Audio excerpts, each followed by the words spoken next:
இப்போ நம்ம second chapter பார்க்க போறோம். अब दूसरे अध्याय को हम देखेंगे. செகண்ட் சாப்டர் ஜக்கரியா 2ஆம் அதிகாரம். जकरिया का दूसरा अध्याय. அதுல முதல் வசனத்தை வாசிக்கலாம். पहले वचन को पढ़ेंगे. நான் என் கண்களை ஏறெடுத்து பார்த்தபோது இதோ தன் கையிலே அளவு நூல் பிடித்திருந்த ஒரு புருஷனை கண்டேன். பாருங்க, இப்போ இந்த தரிசனத்துல என்ன பார்க்கறாரு? ये दर्शन में क्या देखता है? ஒரு மனிதனை பார்க்கறார். एक व्यक्ति को देखता है. அந்த மனிதனுடைய கரத்துல என்ன இருக்குது? उस व्यक्ति के हाथ में क्या है? ஒரு அளவுகோல் இருக்குது.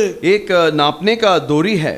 ஒரு அளவுகோல், एक नापने का डोरी. இப்போ இந்த காலத்துல வந்து அளக்கிறதுக்கு டேப் வச்சிருக்கிறோம். और इस समय में हम नापने के लिए एक टेप रखे हैं. ஆனா அங்க வந்து ஒரு கயிறு வச்சிருப்பாங்க. लेकिन वहाँ वो लोग रस्सी रखते थे. இப்போ டெக்னாலஜி அதிகமாயிட்டதுனால अब टेक्नोलॉजी एडवांस हो गया इसके लिए. இப்போ அது கூட இல்ல. अब वो भी नहीं है. இப்போ ஒரு வண்டி மாதிரி இப்படி உருட்டிட்டு போனா போதும். ऐसे गाड़ी जैसे ऐसे चला के जाते हैं. அது எத்தனை மீட்டர்னு சொல்லி காமிச்சிரும். वो कितना मीटर है दिखा देगा. சோ இப்போ எல்லாமே மாறி போச்சு. अब सब कुछ बदल गया. இப்போ ஜக்கரியா ஒரு தரிசனத்தை பார்க்கறார். जकरिया एक दर्शन को देखता है. ஒரு மனிதனுடைய கையில एक मनुष्य के हाथ में அளவுகோல் இருக்குது.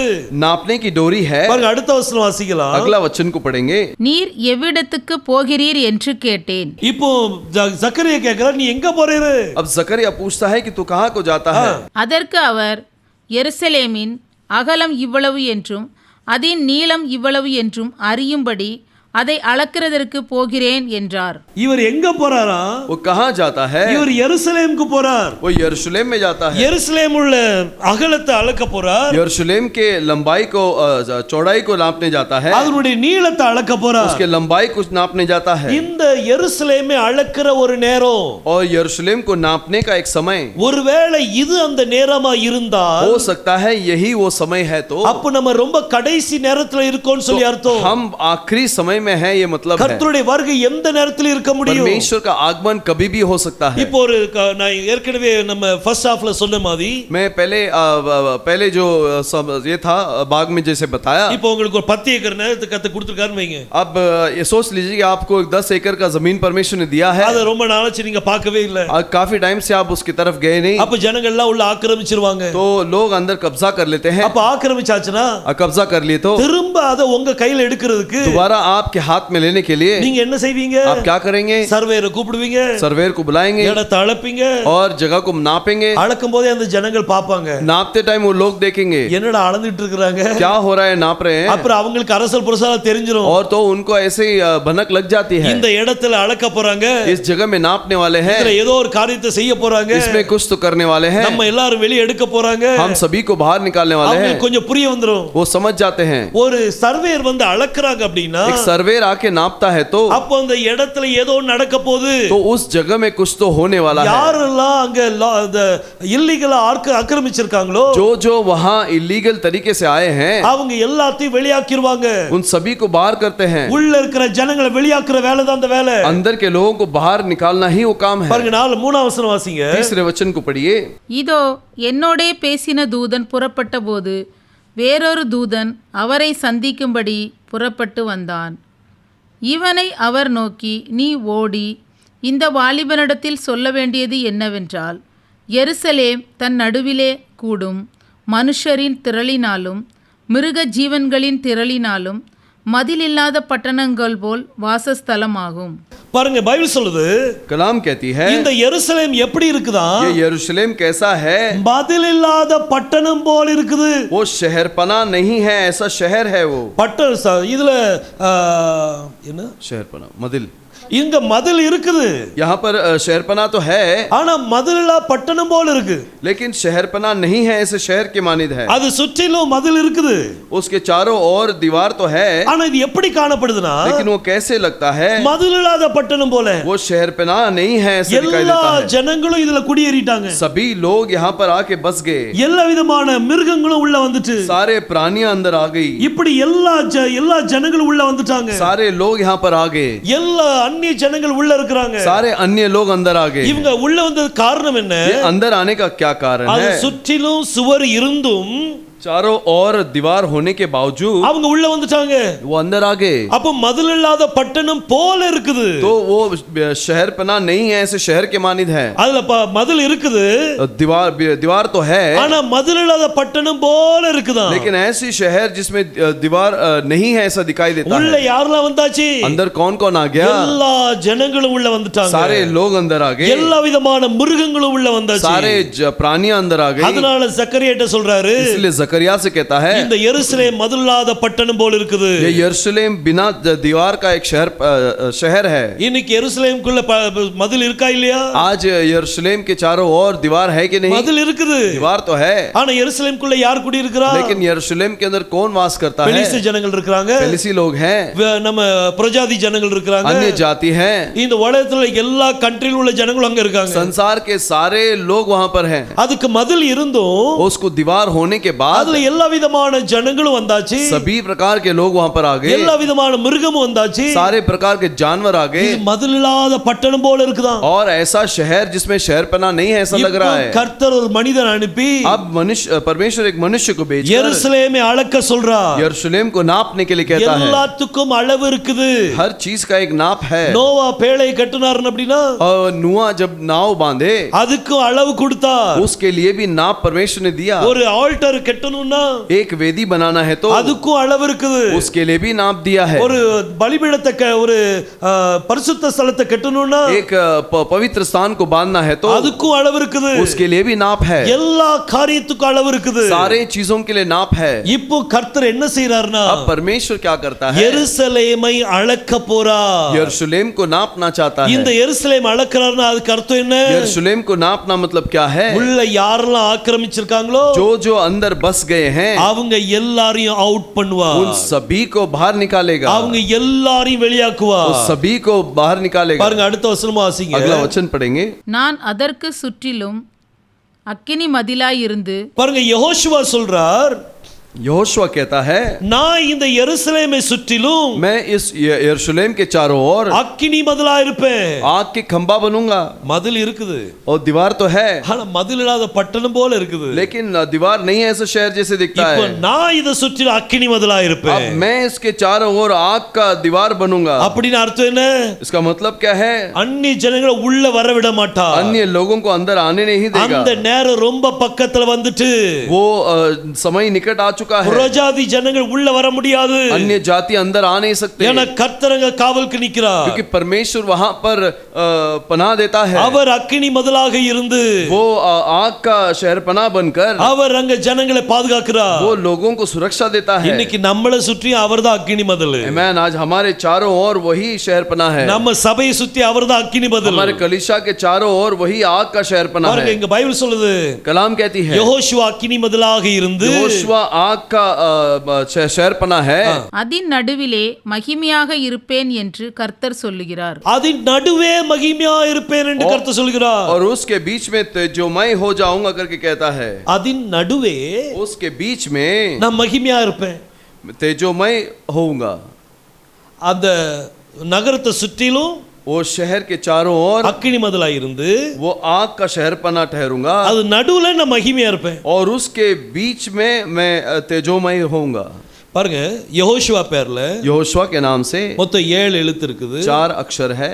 இந்த 7 எழுத்து நம்ம ஆல்ரெடி நமக்கு தெரியும். ये 7 अक्षर हमें मालूम है। யோத் ஹே வாவ் योद हे वाव ஷின் வாவ் ஐன் ஹே. शिन वाव आइन हे। இந்த யோதும் ஹே எடுத்தீங்கன்னா योद और हे को ले लेंगे तो இதுதான் யா. ये या है। இந்த வாவ் ஷின் வாவ் யாரு? वाव शिन वाव कौन है? இதுதான் யெகோஷுவா. ये यहोशुआ है। அவர் சிலுவை பாட குறிக்குது. वो क्रूस की पीड़ा को दिखाता இந்த है। ரெண்டு எழுத்து என்னது? ये दोनों अक्षर क्या है? இந்த ரெண்டு எழுத்து தான் மணவாட்டி. ये दोनों अक्षर दुल्हन है। இப்போ யெகோவா சொல்றார், यहोवा कहता है நான் உங்களை சுற்றி அக்கினி மதிலா இருப்பேன். मैं चारों ओर एक आग का शहर पना रहूंगा। இவங்களை மணவாட்டியை சுற்றிலும் ये दुल्हन के चारों ओर அவர் அக்கினி மதிலா இருந்து वो आग का शहर पना बनकर நடுவுல கர்த்தருடைய மகிமையா இருப்பேன். और बीच में तेजोमय दिखाई दूंगा। இந்த பேர்ல इस नाम में நடுவுல இருக்கக்கூடிய ஃபிகர் யாரு?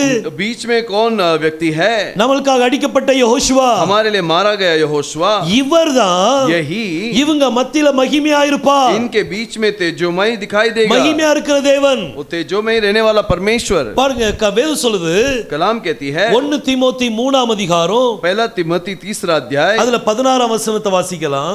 16 वचन को पढ़ेंगे। அன்றியும் தேவ பக்திக்குரிய ரகசியமானது யாவரும் ஒப்புக்கொள்ளுகிறபடியே மகா மேன்மையுள்ளது. தேவன் மாம்சத்திலே வெளிப்பட்டார், ஆவியிலே நீதியுள்ளவரென்று விளங்கப்பட்டார், தேவதூதர்களால் காணப்பட்டார், பிரஜாதிகளிடத்தில் பிரசங்கிக்கப்பட்டார், உலகத்திலே விசுவாசிக்கப்பட்டார், மகிமையிலே ஏறெடுத்து கொள்ளப்பட்டார். महिमा में ऊपर उठा लिया गया. பாருங்க பைபிள் சொல்லுது, कलाम कहती है அவர் மகிமையில எடுத்துக்கொள்ளப்பட்டார். वो महिमा में उठा लिया गया। நம்மளை சுற்றி அக்கினி மதிலாய் இருந்து हमारे चारों ओर आग का शहरपनाह बनकर நடுவே அவர் மகிமையா வெளிப்படுவார். और बीच में तेजोमय प्रकट होगा। சோ யெகோஷுவா எப்படி வெளிப்பட்டாரா? यहोशुआ कैसे प्रकट हुआ? அவர் மகிமையில वो எடுத்துக்கொள்ளப்பட்டார். महिमा में उठा लिया गया। இன்னைக்கு நம்மளை சுற்றி அக்கினி மதிலாய் இருந்து आज हमारे चारों ओर एक आग का शहरपनाह बनाकर நம்ம மத்தியில மகிமையா வெளிப்படுறார். हमारे बीच में से महिमा में प्रकट होता है। யோசுவாங்கிற பேர் எப்படிப்பட்ட பேர்னா, यहोशुआ ये नाम किस प्रकार का नाम है? அது அக்கினி மதில். वो आग का शहरपनाह है। நம்மளை சுற்றி இருக்கக்கூடிய அக்கினி மதில் யெகோஷுவாவுடைய பேரு. यहोशुआ का नाम हमारे चारों ओर आग का शहरपनाह है। யெகோஷுவா பேரு, यहोशुआ का नाम அதுதான் நம்மளுக்கு அக்கினி மதிலா இருக்குது. वही हमारे लिए आग का शहरपनाह இந்த है। பேருக்குள்ள இருந்தால் इस नाम के अंदर रहेंगे तो வேற எந்த தீமையான காரியம் உங்களை தொட முடியாது. और कोई भी बुराई आपको छू नहीं सकता। அவர் அக்கினி மதிலா இருக்கிறாரு. वो आग का शहरपनाह है। யெகோஷுவாங்கிற பேரு, यहोशुआ का नाम அது சாதாரணமான பேர் இல்ல. वो साधारण नाम नहीं है। அது கர்த்தருடைய சிங்காசனம். वो परमेश्वर का सिंहासन है। வெளிப்படுத்தின விசேஷம் 3ஆம் அதிகாரம் प्रकाशित वाक्य 3 अध्याय அதுல 21ஆம் வசனத்தை வாசித்தீங்கன்னா 21वें वचन को आप पढ़ेंगे तो அதுல கர்த்தர் சொல்றார், उसमें परमेश्वर कहता है நான் ஜெயங்கொண்டு मैं जय पाकर நான் எப்படி பிதாவினுடைய சிங்காசனத்துல உட்கார்ந்திருக்கிறேனோ, जिस प्रकार मैं पिता के सिंहासन पर बैठा हूं। வாசிங்க அந்த வசனத்தை. நான் ஜெயம் கொண்டு என் பிதாவினுடைய சிங்காசனத்திலே அவரோடே கூட உட்கார்ந்தது போல ஜெயம் கொள்ளுகிறவன் எவனோ அவனும் என்னுடைய சிங்காசனத்தில் என்னோடே கூட உட்காரும்படிக்கு அருள் செய்வேன். பிதாவோடு கூட நான் உட்கார்ந்திருக்கிறேன். पिता के साथ मैं बैठा हूं कहता है। யாவாகி தேவன் யாரு? या परमेश्वर कौन है? அது பிதாவுடைய ஸ்தானம். वो पिता का स्थान है। இந்த இடத்துல நினைக்கிறேன், ऐसा यहाँ पर हूँ। யோசுவா சொல்றார், यहोशुआ कहता நான் है ஜெயம் கொண்டு எங்க உட்கார்ந்திருக்கிறேன்? मैं जय पाकर कहाँ पर बैठा हूँ? சிங்காசன பிதாவோடு கூட உட்கார்ந்திருக்கிறேன். सिंहासन पर पिता के साथ बैठा हूँ। எந்த பக்கத்துல உட்கார்ந்திருக்காரு? किस बाजू में बैठा है? வலது பார்சத்துல உட்கார்ந்திருக்கிறார். दाहिनी तरफ बैठा है। சோ இங்க யாவாகிய தேவன் இருந்தா यहाँ परमेश्वर है तो அப்போ வலது பக்கத்துல யார் உட்கார்ந்திருக்கணும்? तो दाहिनी तरफ कौन होना चाहिए? அங்க கர்த்தர் உட்கார்ந்து யெகோஷுவா உட்கார்ந்திருக்கிறார். यहोशुआ बैठना चाहिए। இப்போ யெகோஷுவா என்ன சொல்றார்? अब यहोशुआ क्या कहता है? யாரெல்லாம் ஜெயம் கொள்ளுகிறார்களோ जो जो जय पाएंगे அவங்க எல்லாரும் என்னோடு கூட என் சிங்காசனத்துல உட்கார்ந்திருப்பீங்க. वो सब मिलकर मेरे साथ में मेरे सिंहासन पर बैठेंगे। நம்ம எங்க உட்கார்ந்திருப்போம்? हम कहाँ बैठेंगे? அவருடைய ரைட் சைடுல உட்கார்ந்திருப்போம். उसके दाहिनी तरफ बैठेंगे। சோ இந்த மூணு காரியத்துல வருது. ये तीन चीज इसमें आती ஒன்னு है। பிதாவுடைய ஸ்தானம், एक पिता का स्थान, அடுத்தது குமாரனுடைய ஸ்தானம், और दूसरा पुत्र का स्थान, அடுத்தது மணவாட்டியுடைய ஸ்தானம். अगला दुल्हन का स्थान। யாரெல்லாம் ஜெயம் கொள்ளுகிறார்களோ जो जो जय पाते हैं அவங்க இந்த நாமத்துக்குள்ள வந்துருவாங்க. वो इस नाम के अंदर आ जाते இந்த हैं। நாமம் தான் சிங்காசனம். ये नाम ही वो सिंहासन है। இந்த சிங்காசனத்துல உட்கார்ந்துட்டு ये सिंहासन पर बैठकर நீங்க என்ன கட்டளை கொடுக்கறீங்களோ आज जो जो आज्ञा देंगे அது கண்டிப்பா நிறைவேறும். वो जरूर पूरा होगा। நீங்க சிங்காசனத்துல உட்கார்ந்துட்டு आप सिंहासन में बैठ के சும்மா ஒரு கட்டளை கொடுத்து பாருங்க. ऐसे आज्ञा देके देखो। கர்த்தர் அந்த காரியத்தை செய்யணும். परमेश्वर वो चीज को करना है। நீங்க சிங்காசனத்துல உட்காரக்கூடிய வாரிசுகள் நீங்க. आप सिंहासन पे बैठने के लिए आप वारिस हो। நீங்க ஜெயம் கொள்ளணும். आप जय पाना है। எதுல ஜெயம் கொள்ளணும்? कैसे जय पाना है? எல்லா பாவத்தையும் ஜெயிக்கணும். सारे पाप से जय पाना है। பாவ செயல்களை ஜெயிக்கணும். पाप के क्रियाओं को पर जय पाना है। அப்படி ஜெயிச்சிட்டீங்கன்னா ऐसे आप जय पाए तो நீங்க சிங்காசனத்துக்குள்ள வந்துட்டீங்க. आप सिंहासन के अंदर आ गए। हालेलुया। हालेलुया। யோசுவா பேர் என்னது அப்படினா यहोशुआ का नाम क्या है? அதுதான் நம்ம அக்கினி மதிலா இருக்குது. वही आग का शहरपनाह है। யோசுவா பேர் தான் சிங்காசனம். यहोशुआ का नाम ही सिंहासन है। யோசுவா பேர் தான் ஆசரிப்பு கூடாரம். यहोशुआ का नाम ही परमेश्वर परमेश्वर का तंबू है, அது ஆசரிப்பு கூடாரமா இருக்குது. वो परमेश्वर का तंबू है। ஆசரிப்பு கூடாரத்துல நீங்க பாத்தீங்கன்னா और परमेश्वर के तंबू में आप देखेंगे तो 3 பாகங்கள் இருக்கும். 3 भाग है। ஒன்னு மகா பரிசுத்த ஸ்தலம், एक महापवित्र स्थान, இந்த யாவாகிய தேவன் या परमेश्वर இவர்தான் மகா பரிசுத்த ஸ்தலத்துல இருப்பார். यही महापवित्र स्थान में रहता है। அடுத்தது பரிசுத்த ஸ்தலம். और अगला पवित्र स्थान, பரிசுத்த ஸ்தலத்துல யார் இருப்பா? पवित्र स्थान में कौन रहता है? ஆசாரியர்கள் இருப்பாங்க. याजक रहते हैं। இவங்க ஆட்டினுடைய ரத்தத்தை சுமந்துட்டு இருப்பாங்க. वो मेमने के लहू को ऐसे उठा के रहते हैं। யெகோஷுவா யாரு? यहोशुआ कौन அவர் है? பிரதான ஆசாரியன். वो महायाजक है। அவர் தம்முடைய ரத்தத்தையே கையில வச்சிருக்காரு. वो अपना ही लहू को अपने हाथ में रखा है। யெகோவா தேவன் மகா பரிசுத்த ஸ்தலத்துல இருக்கிறார். यहोवा परमेश्वर महापवित्र स्थान में है। இங்க ஆசாரியர் பிரதான ஆசாரியன் யெகோஷுவா, और महायाजक यहोशुआ அவர் பரிசுத்த ஸ்தலத்துல இருக்கிறார். पवित्र स्थान में है। அடுத்தது வெளிப்பிரகாரம். और ऊपर जो है बाहर का आंगन है। வெளிப்பிரகாரத்துல யார் இருப்பா? आंगन में कौन खड़ा रहता है? ஜனங்கள் இருப்பாங்க. लोग खड़े रहते हैं। இஸ்ரவேல் ஜனங்கள் இருப்பாங்க. इस्राएल लोग रहते हैं। மணவாட்டி அங்க இருப்பாங்க. दुल्हन वहां पर रहती है। யெகோஷுவாங்கிற பேரு, यहोशुआ का नाम, இது ஆசரிப்பு கூடாரம். ये एक परमेश्वर का तंबू है। இந்த ஆசரிப்பு கூடாரத்துக்குள்ள इस तंबू के अंदर இதனுடைய திரைச்சீலை, इसके जो पर्दे हैं அது மேல் தொடங்கி கீழ் வரைக்கும் ரெண்டா பிளந்தது. वो ऊपर से नीचे तक 2 भाग हुआ है। ஹalleluya. हालेलुया। இப்போ அந்த மகா பரிசுத்த ஸ்தலத்துக்குள்ள நீங்க போகலாம். अब वो महापवित्र स्थान के अंदर आप जा सकते हैं। யாருடைய பேர்ல போலாம்? किसके नाम से जा सकते हैं? யெகோஷுவாங்கிற பேர்ல நீங்க நுழையலாம். यहोशुआ के नाम से जा सकते हैं। அந்த நாமத்துக்குள்ள उस नाम से 3 காரியமும் அடங்கி இருக்குது. 3 चीज छिपा हुआ है। மகா பரிசுத்த ஸ்தலம், महापवित्र स्थान, பரிசுத்த ஸ்தலம், पवित्र स्थान வெளிப்பிரகாரம். और बाहर आंगन। இன்னைக்கு நம்ம அந்த நாமத்துக்குள்ள வந்துட்டோம்னா, आज हम उस नाम के अंदर आ गए तो நீங்க அந்த ஆசரிப்பு கூடாரத்துக்குள்ள வந்துட்டீங்க. हम वो तंबू के अंदर आ गए हैं। இந்த எருசலேம் பற்றி சொல்லும்போது यरूशलेम के बारे में जो बोला இது गया, மதில் இல்லாத பட்டணம் போல் இருக்குது. अब वो शहरपना नहीं है, ऐसा शहर जैसा இதுல है। சகலவிதமான ஜனங்களும் குடியேறிட்டாங்க. बहुत सारे लोग उसके अंदर कब्जा कर लिए। சகலவிதமான மிருகங்களும் உள்ள வந்துட்டு सारे प्रकार के पशु भी अंदर आ இது गए। எல்லாத்தையும் துரத்தணும்னா ये सभी को भगाना है तो முதல்ல அளந்து பார்க்கணும். पहले नापना है। அவர் அளந்து பார்க்கிறார். वो नाप कर देखता है। அவர் ஜெருசலேமை அளக்கிறதுக்கு கர்த்தர் ஒரு ஆளை அனுப்புறாரு. और यरूशलेम को नापने के लिए परमेश्वर के व्यक्ति को भेजता है। ஒருவேளை இதுதான் அந்த நேரம்னா हो सकता है यही वो समय है तो கர்த்தர் எல்லாத்தையும் வெளியே அனுப்புவார். परमेश्वर सबको भगाएगा। நம்ம லூக்கா 21ஆம் அதிகாரம் लूका 21वां अध्याय 24ஆம் வசனத்துல ஏற்கனவே படிச்சோம். और 24वें वचन में हमने पहले ही पढ़ा है। பிரஜாதியுடைய காலம் நிறைவேறும் வரைக்கும் अन्य जात का समय समाप्ति में எருசலேம் பிரஜாதியால் மிதிக்கப்படும். और यरूशलेम में अन्य जात की पैर गिरेगी। அவங்க அந்த எருசலேம் மீது கால் வைப்பாங்க. वो यरूशलेम में अपना पैर रखेंगे। ஆனா இந்த எருசலேம் அவர் அளந்து பார்த்துட்டாருனா, लेकिन यरूशलेम को नापने के बाद அவர் அந்நிய ஜனங்கள் எல்லாத்தையும் வெளியாக்கிடுவார். अन्य लोगों को बाहर कर देगा। எல்லாரும் வெளியாக்கிடுவார். सबको बाहर कर देगा। ஆனா இஸ்ரவேல் ஜனங்களை உள்ள கூப்பிடுறாரு. लेकिन इस्राएल लोगों को अंदर बुलाता பாருங்க है। 7ஆம் வசனத்தை பதில் சொல்லுது.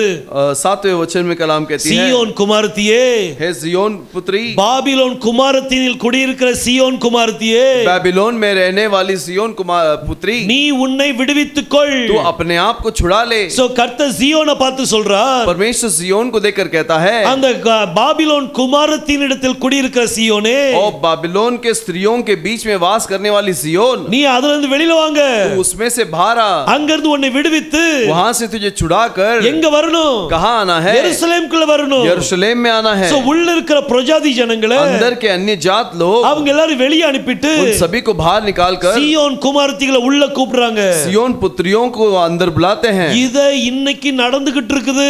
आज ये हो रहा है। அதுக்கு எபிரேய மொழியில் என்ன சொல்வாங்கன்னா, इब्रानी भाषा में उसे क्या कहते हैं? அலியான்னு சொல்லுவாங்க. अलिया इसे कहा जाता है। அலியா அப்படின்னா अलिया का मतलब ஏறி வான்னு அர்த்தம். वो चढ़कर आ। இஸ்ரவேல் ஜனங்கள் மத்தியில इस्राएल लोगों के बीच ஒரு में சட்டமே இருக்குது. एक नियम है லா ஆஃப் ரிட்டர்ன் அப்படின்னு சொல்லி ஒரு சட்டம் और இருக்குது. वापसी का नियम करके लिखा गया है।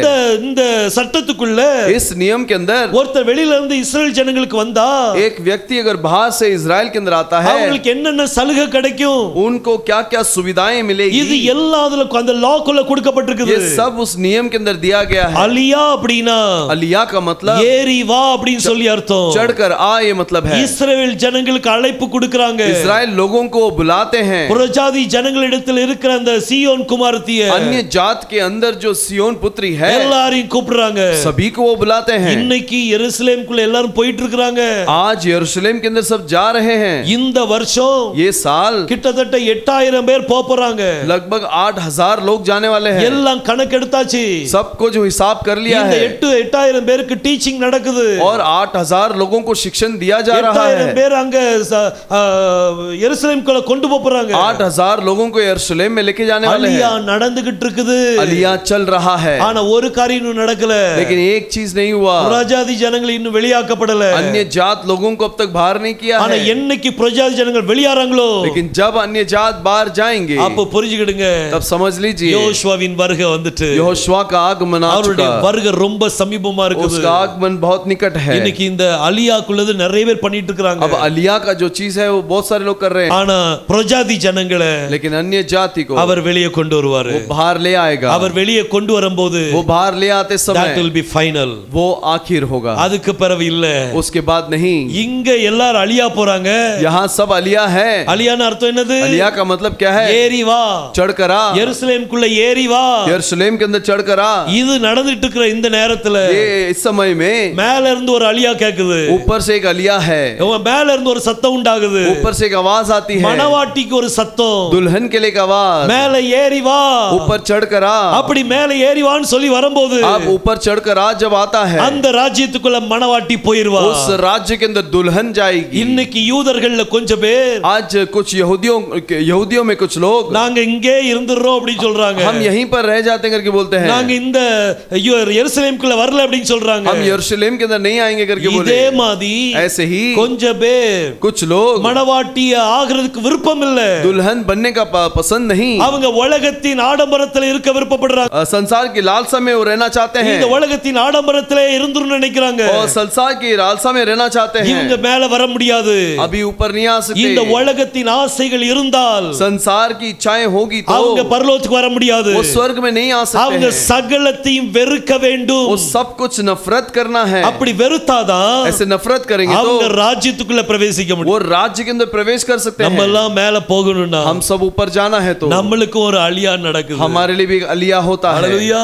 हालेलुया। இந்த இந்த அளந்து பாக்குறாங்களே, वो नाप के देखते हैं ना, இது சாதாரணமான காரியம் இல்ல. ये साधारण बात नहीं है। இன்னைக்கு கர்த்தர் நம்மளுக்கு இத வெளிப்படுத்துறாருன்னா, आज यदि परमेश्वर हमारे लिए प्रकट करता है, இந்த ரகசியத்தை வெளிப்படுத்துறாருன்னா, इस गुप्त को प्रकट करता है, அப்போ இந்த காரியம் கூடிய சீக்கிரம் நடக்க போகுதுன்னு அர்த்தம். शीघ्र ही ये बातें होने वाली है। அவர் ஒரு காரியத்தை செய்யணும்னா, वो एक चीज करना है तो தம்முடைய தீர்க்கதரிசியாகிய ஊழியக்காரருக்கு अपने सेवक भविष्यद्वक्ताओं को ரகசியத்தை வெளிப்படுத்தாம गुप्त बातों को बताए அவர் बगैर ஒண்ணும் செய்ய वो மாட்டாரு. कुछ नहीं करेगा। இன்னைக்கு எப்படி இருக்கோம் நம்ம? आज हम कैसे हैं? நம்ம பயப்படக்கூடிய நேரத்துல இருக்கிறோம். हम डरने की स्थिति में हैं, ஆனா மணவாட்டிக்குள்ள எந்த பயமும் இல்ல. लेकिन दुल्हन के अंदर कोई डर नहीं। கர்த்தருடைய வருகை பற்றி கவலையே இல்ல. परमेश्वर के आगमन के बारे में चिंता नहीं। அப்படி கவலை இருந்தால் यदि अगर चिंता है, நீங்க உங்களை வெறுத்துருவீங்க. आप अपने आप को नफरत இன்னும் करेंगे கர்த்தருக்குள்ள வளர ஆரம்பிப்பீங்க. और मसीह के अंदर बढ़ना चाहेंगे। நீங்க யார் என்ன சொன்னாலும் பின்னிட்டு பார்க்காதீங்க. कोई कुछ भी बोले पीछे मुड़कर मत देखो। நீங்க பின்னிட்டு பாத்தீங்கன்னா आप पीछे मुड़ के देखेंगे तो உங்களை அந்த சத்தம் பின்னாலே இழுத்துரும். वो आवाज आपको पीछे खींचेगी। யார் என்ன சொன்னாலும் कोई कुछ कहे அத நீங்க கேட்காம இருங்க. उसे सुनिए मत, யோசுவா மட்டும் பார்த்து நடந்துட்டே இருங்க. यहोशुआ को देखकर चलते रहिए। அதுதான் நம்மளுக்கு வழி.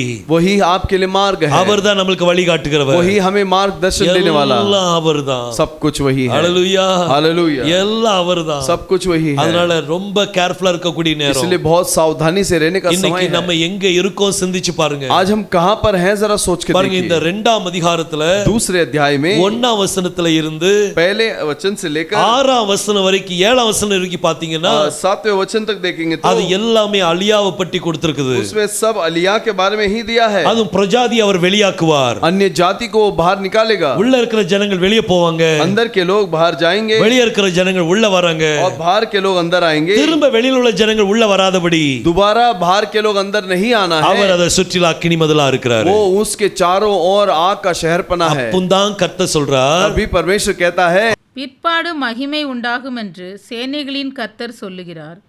உங்களை கொள்ளையிட்ட ஜாதிகளிடத்திற்கு என்னை அனுப்பினார். உங்களை தொடுகிறவன் அவருடைய கண்மணியை தொடுகிறான். அவர் எப்படி பாதுகாக்கிறாராம்?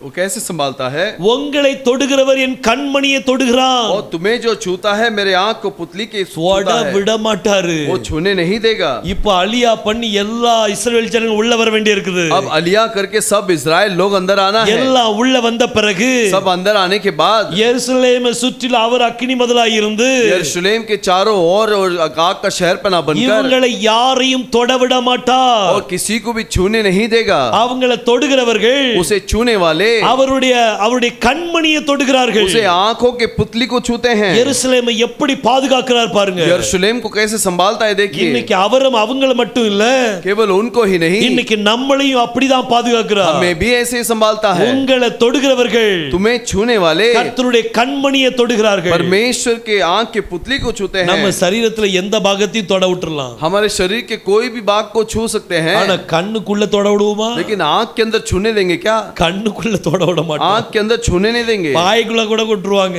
हाथ मुंह के अंदर भी छोड़ देते ஆனா हैं, கண்ணுக்குள்ள தொட விட மாட்டாங்க. लेकिन आंख के अंदर छोड़ते नहीं. கண்ணு மாதிரி நம்மளை பாப்பார். आंख की पुतली के वाणी நம்மளை संभालेगा. பாதுகாக்கிற தேவனா இருக்கிறார். हमें संभालने वाला परमेश्वर है. हालेलुया. பாருங்க, அவர் நம்மளை பாதுகாக்கிறவர். देखिए वो हमें संभालता है. இந்த இந்த இந்த இரண்டாவது அதிகாரத்துல ये दूसरे अध्याय में அவர் எருசலேமை அளந்து பார்க்கிறார். वो यरूशलेम को नाप कर देखता இது है. நீங்க வெளிப்படுத்தின விசேஷத்துல பாத்தீங்கன்னா प्रकाशित वाक्य में देखेंगे तो அங்கேயும் இது கொடுக்கப்பட்டிருக்குது. वहां पर भी ये दिया गया है. அவர் எருசலேமை அளக்க போறார்னு वो கொடுக்கப்பட்டிருக்குது. यरूशलेम को नापने वाला ये दिया गया है. ஒருவேளை இது அந்த சமயமா இருந்தா हो सकता है यदि ये यही वो समय है तो அப்போ ஜனங்கள் எல்லாரும் உள்ள வருவாங்க. तो सारे लोग अंदर आएंगे, யூத ஜனங்கள் உள்ள வருவாங்க, यहूदी लोग अंदर आएंगे, புறஜாதி ஜனங்கள் வெளியாகணும். अन्य जात बाहर जाना है. இது சரீர பிரகாரம் நடக்கக்கூடிய காரியம். और ये शारीरिक रूप से होने वाली चीजें இப்ப हैं. ஆவிக்குரிய காரியத்தை பார்க்கலாம். अब आत्मिक चीजों को देखेंगे. இப்ப பைபிள்ல 7ஆம் வசனத்துல சொல்லி இருக்குது. अब कलाम में 7वें वचन में बोला गया है.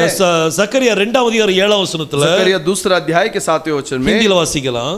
हे बाबुल वाली जाति के संग रहने वाली सियोन को बचकर निकल भाग. பாருங்க, பைபிள் சொல்லுது कलाम कहती है, பாபிலோன் குமாரத்தின்னு சொல்லி பைபிள் தமிழ்ல கொடுத்திருக்குது. तमिल में दिया है बाबिलोन की पुत्री करके. ஆனா இங்க நம்ம ஹிந்தில பார்த்தோம்னா हिंदी में देखेंगे तो அது பாபிலோனுடைய ஜாதின்னு கொடுத்திருக்குது. ओ बाबिलोन की जाति करके दिया है.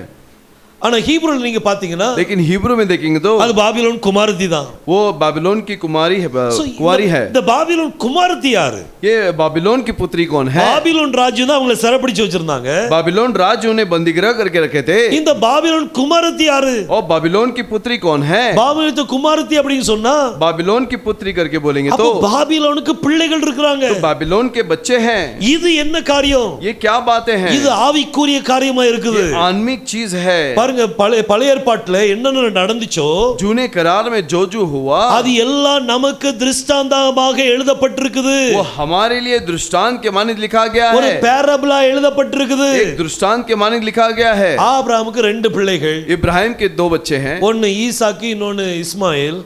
एक इसाक और एक इस्माइल. ஈசாக்கு அது வாக்குத்தத்தம் பண்ணப்பட்ட பிள்ளை. इसाक जो है प्रतिज्ञा का बच्चा है. ஆனா இஸ்மாயில் அடிமையான இடத்தில் பிறந்த பிள்ளை. लेकिन इस्माइल गुलामी से आया हुआ बच्चा है. பவுல் சொல்றாரு, पौल कहता है இதுல ஞான அர்த்தம் இருக்குது.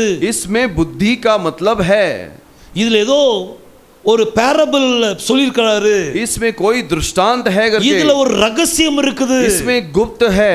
கல்யாணம் முடிச்சதுல என்ன ரகசியம்? और विवाह होने में क्या गुप्त बात है? இந்த சாரா ஆகாரம் கொடுத்தா, सारा जो है आहार को दी, அப்ப அது தப்பா ரைட்டா? वो सही है क्या गलत है? நம்ம பார்வையில அது தப்புதான். हमारे नजर में गलत है. ஆனா இதுல ஒரு ஞான அர்த்தம் இருக்காம். लेकिन इसमें एक बुद्धि का समझ है. அப்போ இஸ்ரவேல் ஜனங்களிடத்தில் நடந்தது எல்லாமே तो इजराइल लोगों से लोगों के ऊपर जो गुजरा நம்மளுக்கு ஒரு பேரபிளா இருக்குது. वो हमारे लिए दृष्टांत है. இதுல ஏதோ ஒரு ரகசியத்தை வைத்திருக்கிறார். इसमें कोई गुप्त बात को रखा है. அப்போ பாபிலோன் குமாரத்தினா तो बाबिलोन की पुत्री जब बोलते हैं அது யாருன்னு பார்க்கலாம். वो कौन है करके அது देखेंगे. யாருன்னு பார்த்தாதான் वो कौन है करके देखेंगे तो அடுத்தது ஜியோன் யாருன்னு நமக்கு தெரியும். अगला जियोन कौन है करके देख सकते हैं. பாருங்க, வெளிப்படுத்தின விசேஷம் प्रकाशित वाक्य 17ஆம் அதிகாரம் 17वां अध्याय அதுல 1ஆம் வசனத்தை வாசிங்க. पहले वचन को पढ़ेंगे.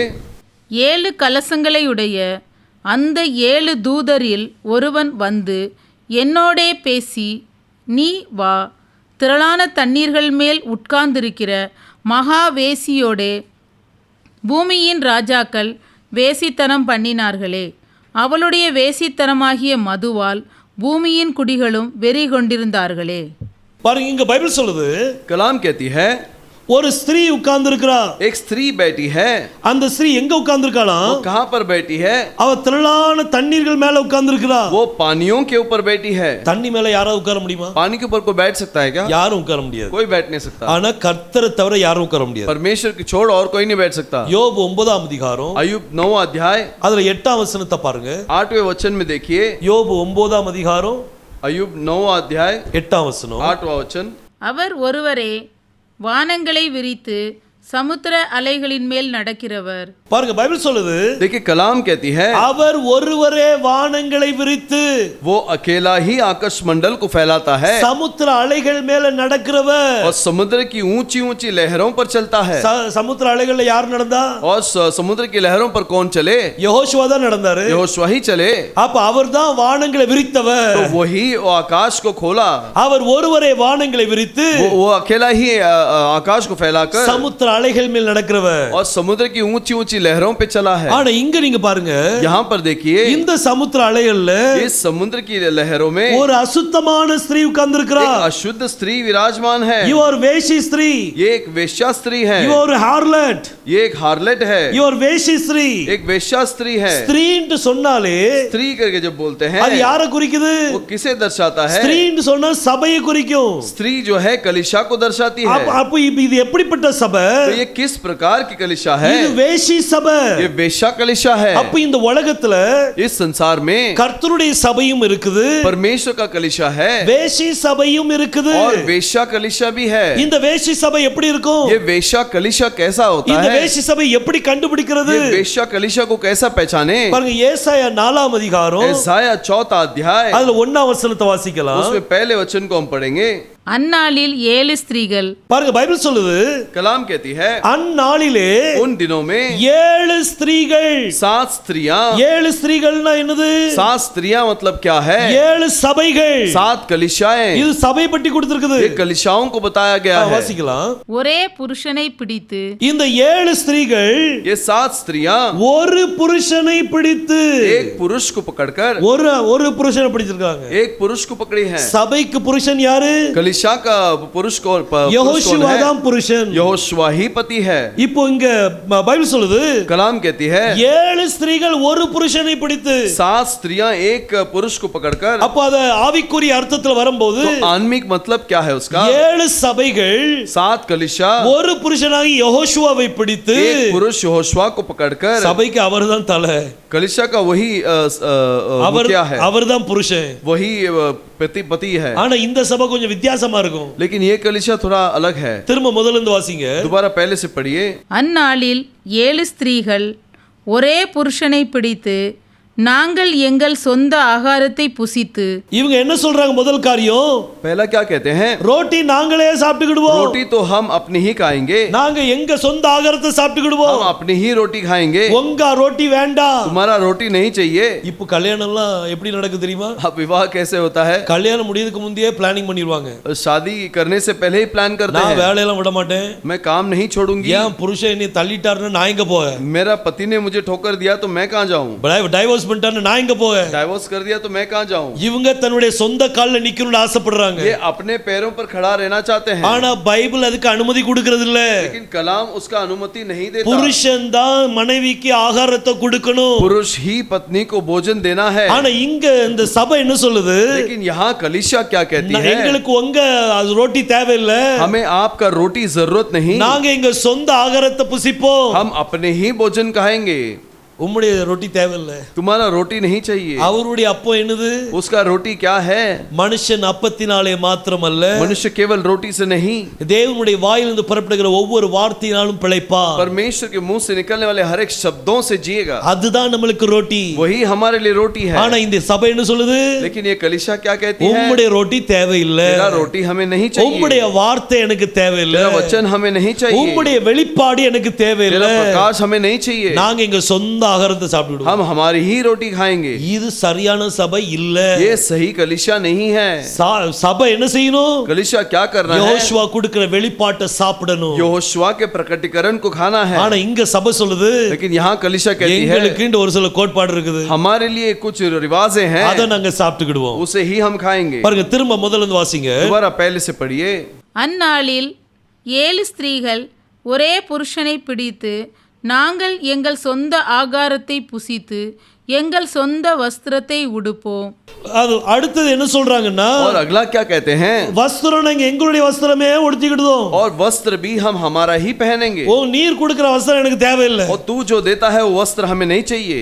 சில நேரம் कुछ समय में, கல்யாணத்து நேரத்துல विवाह के समय में விருந்தினர்களை கூப்பிடுறதுக்கு, वो உறவினர்களை கூப்பிடுறது, रिश्तेदारों को बुलाने के लिए அவங்களுக்கு ஒரு சட்டை கொடுப்பாங்க. उनको एक तोहफा देते हैं, कपड़ा देते हैं. உடுத்த மாட்டாங்க. कुछ लोगों नहीं இவன் पहनते. கொடுத்தது நான் உடுத்தவா, इसने जो दिया है वो मैं पहनूं क्या? அப்படி சொல்லுவாங்க. ऐसे बोलेंगे. இங்க இந்த சர்ச் அப்படிதான் சொல்லுது. ये कलीसिया ऐसे ही बोलती है. நீர் கொடுக்கிற வஸ்திரம் எனக்கு வேண்டாம். तू जो मुझे देता है वो मुझे नहीं चाहिए. அவர் எந்த வஸ்திரத்தை கொடுக்கிறாரு? वो कौन से वस्त्र को दिए? அவர் 7வது சபையை பார்த்து சொல்றார், वो 7वीं कलीसिया को देखकर कहता நீ है, உன் நிர்வாணம் மூடப்படுறதுக்கு और तेरा नंगापन ढांपने के लिए ஏன்ட்ட இருந்து வெள்ளை வஸ்திரத்தை வாங்கிக்க. मेरे से श्वेत वस्त्र ले ले. ஆனா சபை என்ன சொல்லுது? लेकिन कलीसिया क्या कहती है? உங்க வஸ்திரம் எனக்கு தேவையில்லை. तेरा वस्त्र हमें नहीं நாங்க எங்க चाहिए. வஸ்திரம் உடுத்திக்கிடுதோம். हम हमारे वस्त्र पहनेंगे. அவங்க வஸ்திரமே வேண்டாம்னு சொல்லிட்டாங்க. उसके वस्त्र भी नहीं चाहिए बोल दिए. கர்த்தருடைய ஆகாரம் தேவையில்லை, कि परमेश्वर का बोझ रोटी नहीं चाहिए. அவருடைய வஸ்திரம் தேவையில்லை.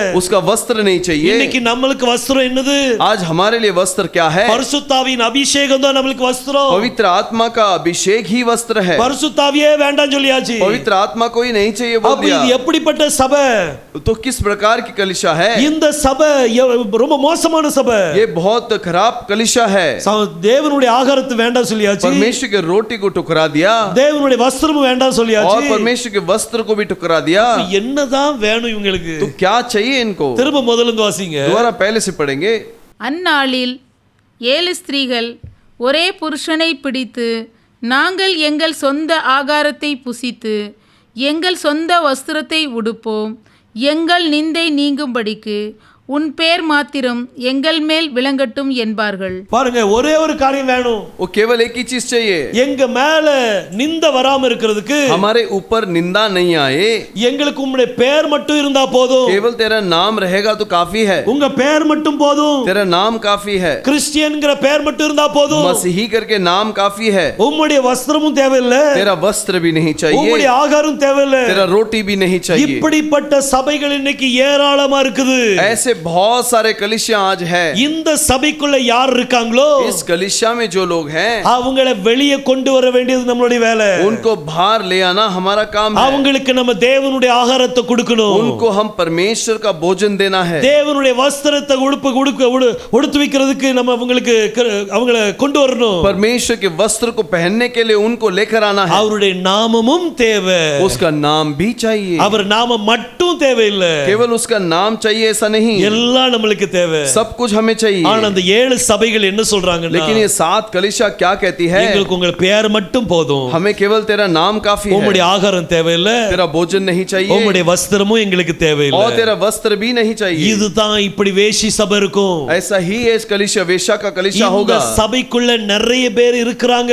इस कलीसिया में बहुत सारे लोग हैं. இவங்களுக்கு நீங்க அலியா கொடுக்கணும். इनको आप अलिया देना है. இவங்க எங்க இருக்கிறாங்க அப்படிங்கறத இப்ப பார்க்கலாம். ये कहां पर है करके हम देखेंगे. பாருங்க, 3ஆம் வசனம் வாசிங்க. तीसरे वचन को पढ़ेंगे.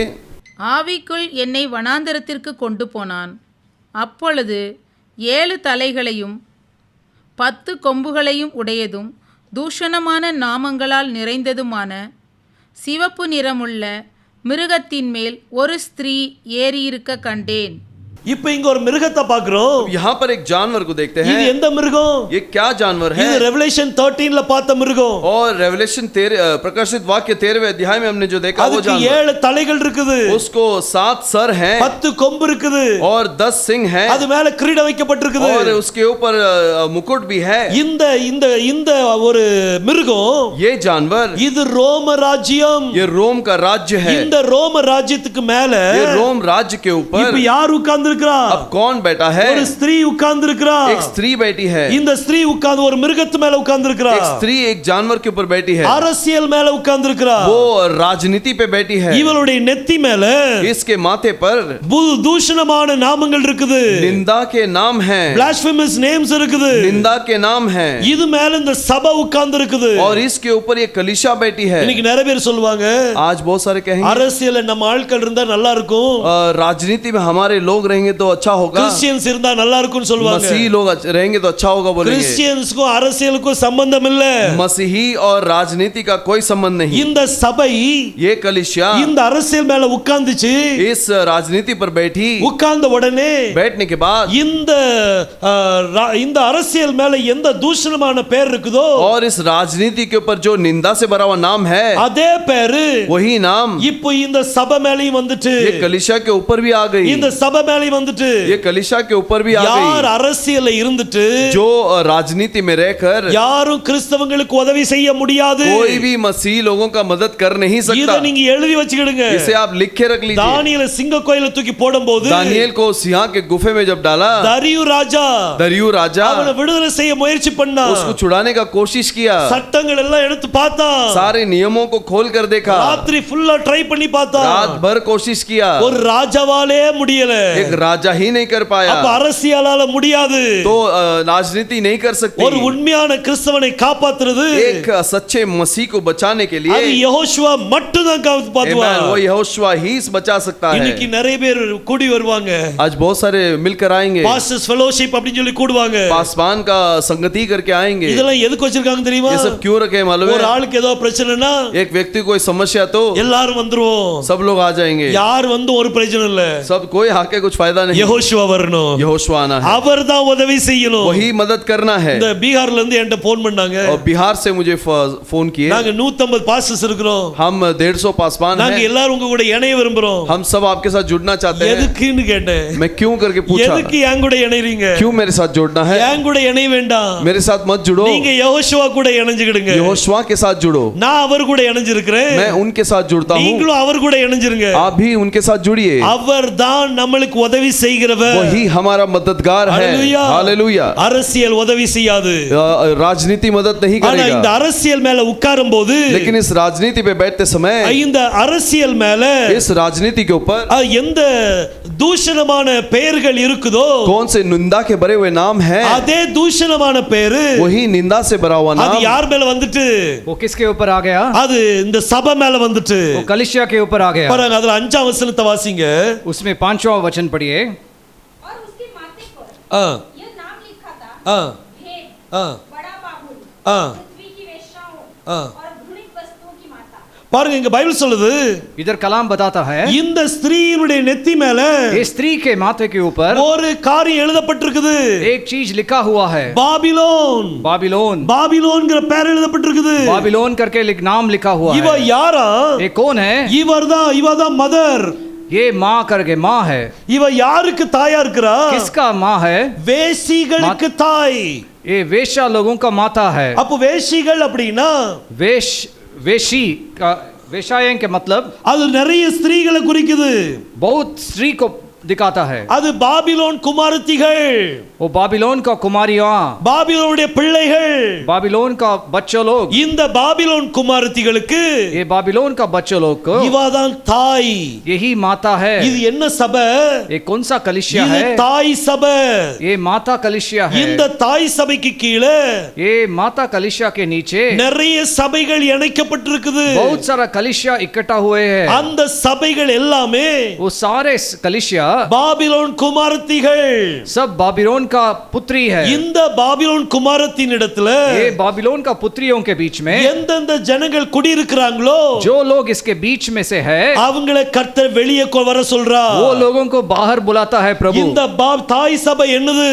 ये माता कलिसिया कौन सा है? இந்த தாய் சபை பைபிள் படி பார்த்தோம்னா ये माता कलिसिया कलाम के हिसाब से அது ரோமன் கேத்தலிக்க குறிக்குது. वो रोमन कैथोलिक कलिसिया को दिखाता है। இந்த ரோமன் கேத்தலிக் கூட ये रोमन कैथोलिक कलिसिया எந்தெந்த சபைலாம் இணைக்கப்பட்டிருக்குதோ इसके साथ जो जो कलीसिया इकट्ठा हुए அவங்க हैं, எல்லாமே பாபிலோன் குமாரத்திகள். ये सब लोग बाबिलोन का पुत्री है। இந்த தாய் சபை மேல ये माता कलीसिया के साथ இவனுடைய நெற்றியில ஒரு பெயர் எழுதப்பட்டிருக்குது. इसके माथे में एक नाम लिखा है, பாபிலோன் அப்படின்னு பெயர் எழுதப்பட்டிருக்குது. बाबिलोन करके नाम लिखा है। இதே பேரு यही नाम அந்த பாபிலோன் குமாரத்தினிடத்திலும் இருக்கும். यही उनका पुत्री लोगों के बीच में भी रहेगा। இன்னைக்கு இப்ப இந்த ஆன்டி கிரைஸ்டுடைய இந்த அடையாளம் ये एंटी क्राइस्ट का जो चिन्ह है, நிறைய பேர் சொல்லுவாங்க சிப்ப உள்ள நுழைப்பான், सब कोई बोलते हैं चिप डालेंगे, அதுதான் ஆன்டி கிரைஸ்ட். वही एंटी क्राइस्ट बोलते அது हैं। ஒருவேளை இருக்கலாம், वो हो सकता है, ஆனா ஆன்டி கிரைஸ்டுடைய முத்திரை मगर एंटी क्राइस्ट का जो सील, அது ஆவிக்குரிய முத்திரை. वो मुद्रा जो है आत्मिक मुद्रा है। எப்படி ஒரு தேவனுடைய முத்திரை ஆவிக்குரியதோ जैसे प्रभु का मुद्रा आत्मिक है, அதே மாதிரி பிசாசுனுடைய முத்திரையும் ஆவிக்குரியது. शैतान का मुद्रा भी आत्मिक है। இன்னைக்கு நம்ம எங்க இருக்கிறோம்? आज हम किधर है? பாபிலோன் குமாரத்தினிடத்தில் நிறைய பேர் குடியிருக்கிறாங்க, बाबिलोन पुत्री लोगों के बीच में बहुत लोग है, நிறைய பேர் சிக்கி இருக்கிறாங்க. बहुत लोग फंसे हुए हैं। அவங்கள வெளியே கொண்டு வரணும். वो लोगों को बाहर लेके आना है। யார் கொண்டு வர்றது? कौन लेके आएगा? கர்த்தர் அலியா சத்தம் கொடுக்கிறார். प्रभु अलिया करके चिल्ला रहा है, எல்லாரும் மேலே ஏறி வாங்க, सब लोग ऊपर आइए, பாபிலோன் குமாரத்தை விட்டுட்டு மேலே ஏறி வாங்க. बाबिलोन पुत्री लोगों को बीच में से बाहर आइए। இந்த பாபிலோன் என்னது தெரியுமா? ये बाबिलोन क्या है? பாருங்க, வெளிப்படுத்தின விசேஷம் 18ஆம் அதிகாரம் ये प्रकाशित वाक्य 18 अध्याय, அதுல 1ஆம் வசனத்திலிருந்து வாசிங்க. उसमें पहला वचन से पढ़ेंगे। இவைகளுக்கு பின்பு வேறொரு தூதன் மிகுந்த அதிகாரமுடையவனாய் வானத்திலிருந்து இறங்கி வர கண்டேன். இவனுடைய மகிமையினால் பூமி பிரகாசமாயிற்று. அவன் பலத்த சத்தமிட்டு, மகா பாபிலோன் விழுந்தது விழுந்தது. பாபிலோனை பற்றி சொல்றான். बाबिलोन के बारे में बताता है। பாருங்க, இந்த பாபிலோன் என்னதான்? ये बाबिलोन क्या है? அசுத்தாவிகள் இருக்கும் இடம். ये दुष्ट आत्माओं का निवास है।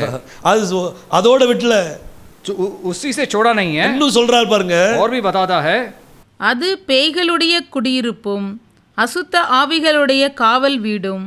ஒவ்வொரு அசுத்தாவிக்குள்ள அட்டாது. और हर एक अशुद्ध आत्मा का अड्डा है। ரோமன் கேத்தலிக் சர்ச் என்னதான்? रोमन कैथोलिक कलीसिया क्या है? அது ஒவ்வொரு பிசாசுனுடைய தங்குமிடம். हर एक शैतान बसने वाला अड्डा है। இன்னைக்கு நிறைய பேர் சொல்லுவாங்க, तुम्हारा अड्डा किधर है அப்படி கேட்பாங்க. सब लोग पूछते हैं तुम्हारा अड्डा किधर है? உடனே ஏதாவது சாய் டப்பரி பேர் சொல்லுவாங்க. कोई कोई बोलता है, कोई चाय का दुकान बोलता है, அங்கதான் அவங்க கூடுவாங்க. क्योंकि उधर ही वो लोग जमा होता இல்லாட்டி है। ஏதாவது ஒரு ஹோட்டல்ல சொல்லுவாங்க, नहीं तो कोई होटल के बारे में बोलता है, अपने अड्डे में आ जाओ, हमारे अड्डे में आ जाओ करके। பாருங்க, இன்னைக்கு देखिए, பிசாசுனுடைய அட்டா எது? शैतान का अड्डा कौन सा है? அது இந்த சபை. वो ये कलीसिया है, இந்த சபைதான் அது. यही कलीसिया है। அதுல 4ஆம் வசனத்துல பைபிள் சொல்லுது, चौथा वचन पढ़िए। பின்பு வேறொரு சத்தம் வானத்திலிருந்து உண்டாக கேட்டேன். அது, என் ஜனங்களே, நீங்கள் அவளுடைய பாவங்களுக்கு உடன்படாமலும் அவளுக்கு நேரிடும் வாதைகளில் அகப்படாமலும் இருக்கும்படிக்கு அவளை விட்டு வெளியே வாருங்கள். என் ஜனமே, கர்த்தர் கூப்பிடுறாரு. प्रभु बुलाता है, அவர் தன்னுடைய ஜனங்களை கூப்பிடுறார். उनके लोगों को बुलाता है। என் ஜனமே, मेरे लोग, இந்த பாபிலோன்ல இருந்து வெளியே வா. ये बाबिलोन से निकल आओ। இந்த ரோமன் கேத்தலிக்ல இருந்து வெளியே வா. ये रोमन कलीसिया के उससे बाहर आ இந்த जाओ। ரோமன் கேத்தலிக்கோட எந்தெந்த சர்ச்சில் இணைஞ்சிருக்குதோ ये रोमन कलीसिया में जो जो कलीसिया इकट्ठा हुआ है, அதுல இருந்து வெளியே வர சொல்றார். उससे बाहर आने के लिए बोलता है। இதுல என்னென்ன சர்ச்செல்லாம் இணைஞ்சிருக்கு தெரியுமா? इसमें कौन सा कलीसिया इकट्ठा हुआ சிஎன்ஐ है? சர்ச் இணைஞ்சிருக்குது, CNI, மெத்தடிஸ்ட் சர்ச் இணைஞ்சிருக்குது, ஏஜி சர்ச் இணைஞ்சிருக்குது, இன்னும் நிறைய சர்ச், செவன்த் அட்வென்டிஸ்ட் இணைஞ்சிருக்குது, Seventh Adventist, ஜெகோவா விட்னஸ் இணைஞ்சிருக்குது, அசெம்பிளிஸ் ஆஃப் காட் இணைஞ்சிருக்குது, Assemblies of God इकट्ठा हुए हैं। நிறைய சர்ச்சுகள் இணைஞ்சிருக்குது. ये सब लोग इकट्ठा हुए இது हैं। எல்லாம் எங்க இணைஞ்சிருக்குதா? ये सब लोग किधर इकट्ठा हुआ ரோமன் है? கேத்தலிக் கூட இணைஞ்சிருக்குது. ये रोमन कैथोलिक कलीसिया के साथ इकट्ठा இவங்க हुआ है। எல்லாம் அந்த பாபிலோன் குமாரத்திகள். ये सब लोग बाबिलोन का पुत्रियों, இதுல இருந்து கர்த்தர் வெளியே கூப்பிடுறாரு. इधर से बाहर बुलाता है। அதுல தேவனுடைய பிள்ளைகள் இருக்கிறாங்க. उसमें से प्रभु का बच्चे लोग हैं। அந்த பிள்ளைகளுக்கு ஒரு அறிவிப்பு போகுது, वो बच्चे लोगों को एक आवाज आता है, எல்லாரும் வெளியே வாங்க அப்படின்னு सब சொல்லி. लोग बाहर आ जाओ। இன்னைக்கு சிந்திச்சு பாருங்க, आज सोच कर देखिए, எந்தெந்த சர்ச்லாம் இருக்குன்னு பாத்துக்கிடுங்க. आप कौन सा कलीसिया है देखिए। WCC அப்படி நீங்க போட்டீங்கன்னா, आप WCC करके डालेंगे ना, world Christian council, world Christian council है। இதுக்கு ஹெட் வந்து ரோமன் கேத்தலிக் தான். इसका मुख्य है जो रोमन कैथोलिक है। இதுல யாரெல்லாம் இணைஞ்சிருக்காங்கன்னு பாருங்க. इसमें जो इकट्ठा हुआ है आप देख அந்த लीजिए। சர்ச்சில் யாராவது ஒருத்தர் இருந்தீங்கன்னா, वो कलीसिया में से आप लोग है तो அதுல இருந்து வெளியே வரணும். उससे आपको बाहर आना உங்க है। நண்பர்கள் அங்க இருக்காங்களா? आपके आपका फ्रेंड्स उधर है உங்க तो உறவினர்கள் இருக்கிறாங்களா? आपका रिश्ते लोग उधर है तो நீங்க ஏதோ ஒரு காரியத்தை செய்ய வெளியே கொண்டு வர பாருங்க. आप उनको कुछ तो कुछ करके बाहर लेके आइए. அவங்கட்ட நேரா சொன்னா வர மாட்டாங்க. वो लोगों को सीधा बताएंगे तो नहीं आएंगे. அவங்க ஜெபத்தோட அவங்கள அணுகுங்க. प्रार्थना से उनके पास जाइए. அதுல இருந்து வெளியே கொண்டு வாங்க. उनसे बाहर लेके आइए. இல்லாட்டி नहीं तो அவங்க ஆன்டி கிரைஸ்ட்ல மாட்டிக்கிடுவாங்க. नहीं तो एंटी क्राइस्ट में फंस जाएंगे. யெகோஷுவா சொல்றார், यहोशुआ बोलता பாபிலோன் है குமாரத்தின் இடத்தில் குடியிருக்கிற சீயோனே, बाबिलोन कुमारतियों के बीच में बसा हुआ सियोन, உன்னை விடுவித்துக் கொள். अपने आप को छुड़ा लो. இது ஒரு இடத்துல இல்ல, एक जगह पे नहीं लिखा है. பழைய ஏற்பாட்டிலும் சொல்லப்பட்டிருக்குது, पुराना करार में भी लिखा है, புதிய ஏற்பாட்டிலும் சொல்லப்பட்டிருக்குது. नया करार में भी लिखा है. அப்ப கர்த்தர் இதை உறுதிப்படுத்துறார். प्रभु इसको सीधा बोलता है, எல்லாம் என் ஜனங்களை வெளியே வாங்கப்பா, मेरे लोग बाहर आ जाओ. என் ஜனங்கள் வெளியே வாங்க. मेरे लोग बाहर आ அப்ப जाओ. இன்னைக்கு நீங்க யார் மத்தியில ஊழியம் செய்ய போறீங்க? आप किसके बीच में से सेवा करने वाला கிறிஸ்தவங்க है? மத்தியில நம்ம செஞ்சாலே போதும். आप मसीह लोगों को बीच में सेवा करेंगे तो ही இந்த बस हो சபை गया. மத்தியில இருக்கிற ஜனங்களை ये कलिसिया लोगों के बीच में रहने वाला கர்த்தருக்குள்ள கொண்டு வாங்க.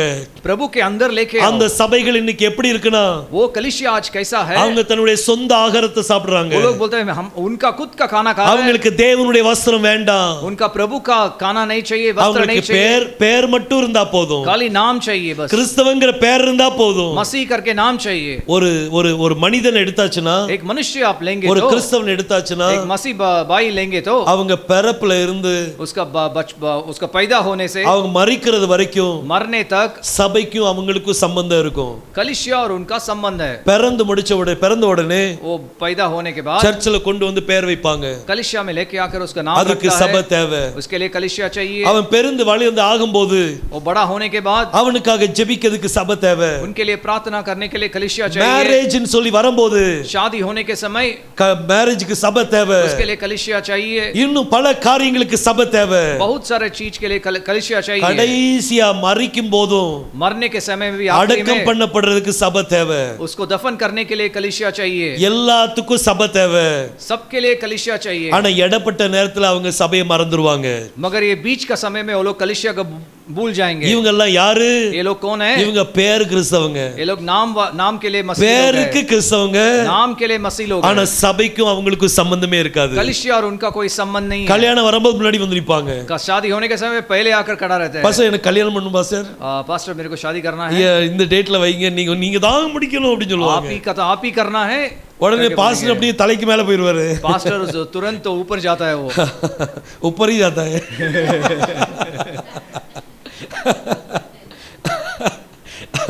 சோ எல்லாத்துக்கும் தேவை.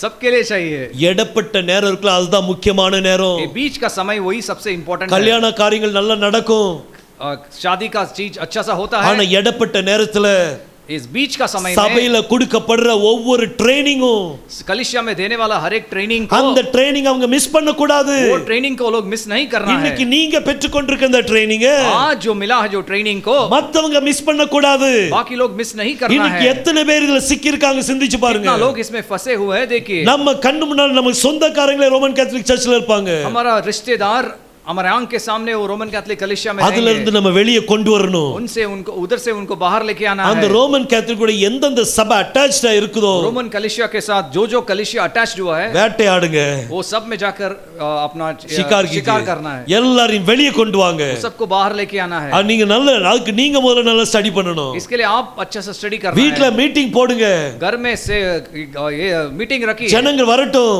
लोगों आने दो. உங்களுக்கு தெரிஞ்சவங்க எல்லாம் கூப்பிடுங்க, आपको सब जो भी जान पहचान है सबको बुलाइए. சாப்பாடு போட்டு கூப்பிடுங்க. कल खाना देकर बुलाइए. 2000 ரூபாய் 3000 ரூபாய் செலவாகுமா? 2000-3000 खर्चा होता है ஆனா क्या? ஒரு சோலை வின் பண்ணிருவீங்க. मगर एक आत्मा को आप जीत सकते हैं. ஒரு சோலை நீங்க உள்ள கொண்டு வந்துறலாம். एक आत्मा को अंदर लेके आ सकते हैं. செய்து பாருங்க, आप करके देखिए. கர்த்தர் உங்களை ஆசீர்வதிப்பார். प्रभु आपको आशीष करेगा. ஹalleluya. हालेलुया. கர்த்தருடைய சிந்தனையில ஒன்னு இருக்குது. प्रभु का विचार में एक है. என் பிள்ளைகள் அங்க ஸ்தாபனத்துல சிக்கி இருக்காங்க. मेरे बच्चे लोग कलिसिया में फंसा हुआ है. அந்த அசுத்தமான சபையில சிக்கி இருக்காங்க. अशुद्ध कलिसिया में फंसे हुए हैं. என் ஜனமே வெளியே வா, मेरे जन बाहर आ அவ जाओ. பாவத்துக்கு உடன்படாதே, उसका पाप में तुम भागीदार அதுல मत இருந்து बनो. வெளியே வான்னு சொல்லி கூப்பிடுறாரு. उससे बाहर आ जाओ. அந்த சத்தத்தை वो आवाज को இன்னைக்கு நீங்க கேட்டிருக்கீங்க.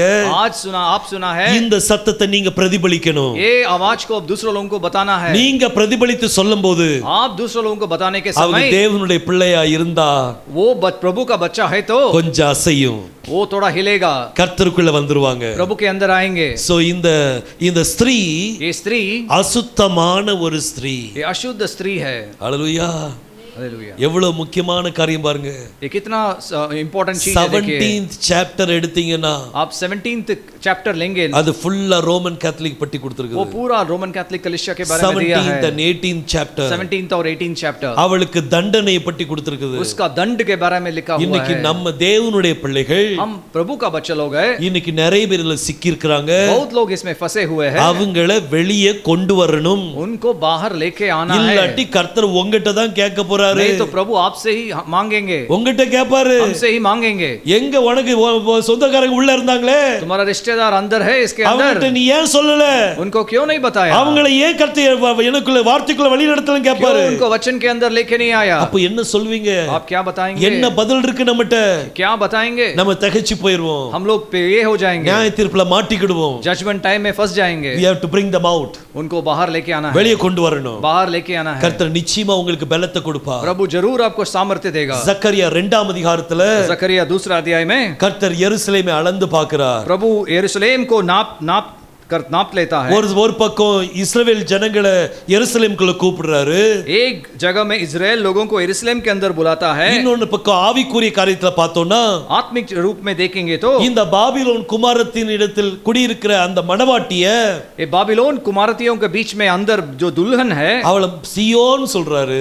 उसको सियोन बोलता है, அவளை வெளியே வர சொல்றாரு. उसको बाहर बुलाता है। இன்னைக்கு நம்ம எத்தனை பேரை வெளியே கொண்டு வர முடியும்? आज हम कितने लोगों को बाहर लेके आ सकते எத்தனை हैं? உங்க சொந்தக்காரங்க எத்தனை பேர் லிஸ்ட் போடுங்க முதல்ல.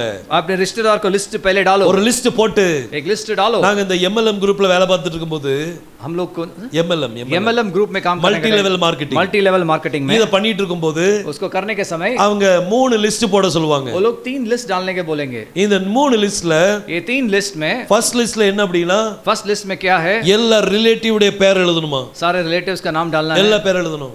नाम लिखना है। அப்புறம் தேர்ட் லிஸ்ட்ல வந்து थर्ड लिस्ट में फ्रेंड्स உடைய பேர்லாம் லிஸ்ட் போடணும். फ्रेंड्स का नाम लिखना है। நாலாவது வந்து चौथा लिस्ट உங்களுக்கு தெரிஞ்ச ஜனங்கள் நோன் பீப்பிள் आपको जो जान पहचान है उनका नाम लिखना அவங்க है, பேர் எழுதணும். उनका नाम लिखना है। அதெல்லாம் எழுதி வச்ச பிறகு सब लिखने के बाद அப்புறம் முதல்ல ரிலேட்டிவ் பார்க்கணும். रिलेटिव को देखना है, யாரு சொன்னா காது கொடுத்து கேப்பா, कौन इस रिश्तेदार में कौन बोलेगा तो कान लगा के सुनेगा, அவங்கள மார்க் பண்ணி उनको मार्क करना है। அப்புறம் MLM குரூப்ல ஹெட் இருப்பாரு.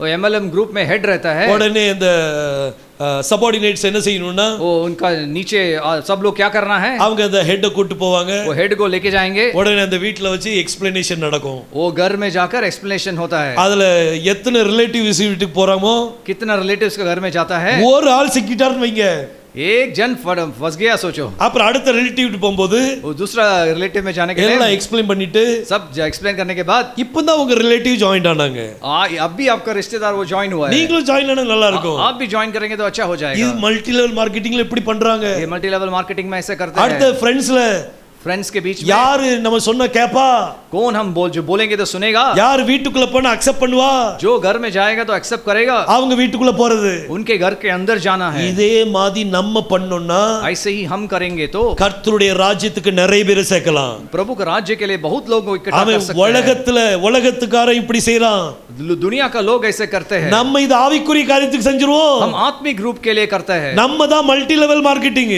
हम मल्टी लेवल मार्केटिंग करेंगे। எங்க எதுக்கு மார்க்கெட்டிங் பண்றோம்? किसके लिए मार्केटिंग करेंगे? பரலோக ராஜ்யத்துக்கு மார்க்கெட்டிங் பண்றோம். स्वर्ग राज्य के लिए मार्केटिंग कर रहे அந்த हैं। அங்க என்ட்ரி ஆறதுக்கு, स्वर्ग राज्य में एंट्री होने के लिए சந்திரன்ல போறதுக்கு பேர் கொடுத்துட்டு இருக்காங்க. इधर आज मून में जाने के लिए नाम लिख रहे हैं सब लोग। ஆனா நம்ம பரலோகத்துக்கு போறதுக்கு நாம பேர் எடுக்கணும். हम स्वर्ग लोग जाने के लिए नाम निकाल रहे हैं। Hallelujah hallelujah. சோ இந்த மல்டி லெவல் மார்க்கெட்டிங் நீங்க பண்ணி பாருங்க, मल्टी लेवल मार्केटिंग जैसे आप करके देखिए, உங்களுக்கு இன்னும் ரெஸ்ட் கிடையாது. आप लोगों को रेस्ट नहीं मिलेगा। நீங்க வீட்டுக்கு போய் आप घर में जाकर முதல்ல 3 பேப்பர் எடுங்க, पहले 3 पेपर ले உங்க लीजिए, போன் நம்பர் எடுத்துக்கிடுங்க, उनका फोन नंबर ले लीजिए, ஒவ்வொரு போனா பாருங்க, एक एक फोन देखिए, உங்க போனை வச்சே எல்லாம் கண்டுபிடிச்சிடலாம். आपको फोन से सब मालूम पड़ेगा। எல்லா பேரையும் வாசிங்க, सब नाम लिखिए, இந்த பேரு ரிலேட்டிவா, ये नाम रिलेटिव है क्या? அதுல ரிலேட்டிவ்ல அவங்க பேர் எழுதிருங்க, उनका नाम लिख लीजिए, நம்பரும் எழுதிடுங்க. नंबर लिख இது लीजिए, உங்க ஃப்ரெண்டா, ये उनका फ्रेंड है क्या? ஃப்ரெண்ட், உங்க ஃப்ரெண்ட் பேர் எழுதிங்க, நம்பர் எழுதிருங்க. फ्रेंड का नाम लिखिए, नंबर लिख உங்களுக்கு लीजिए, தெரிஞ்சவங்க பேரா,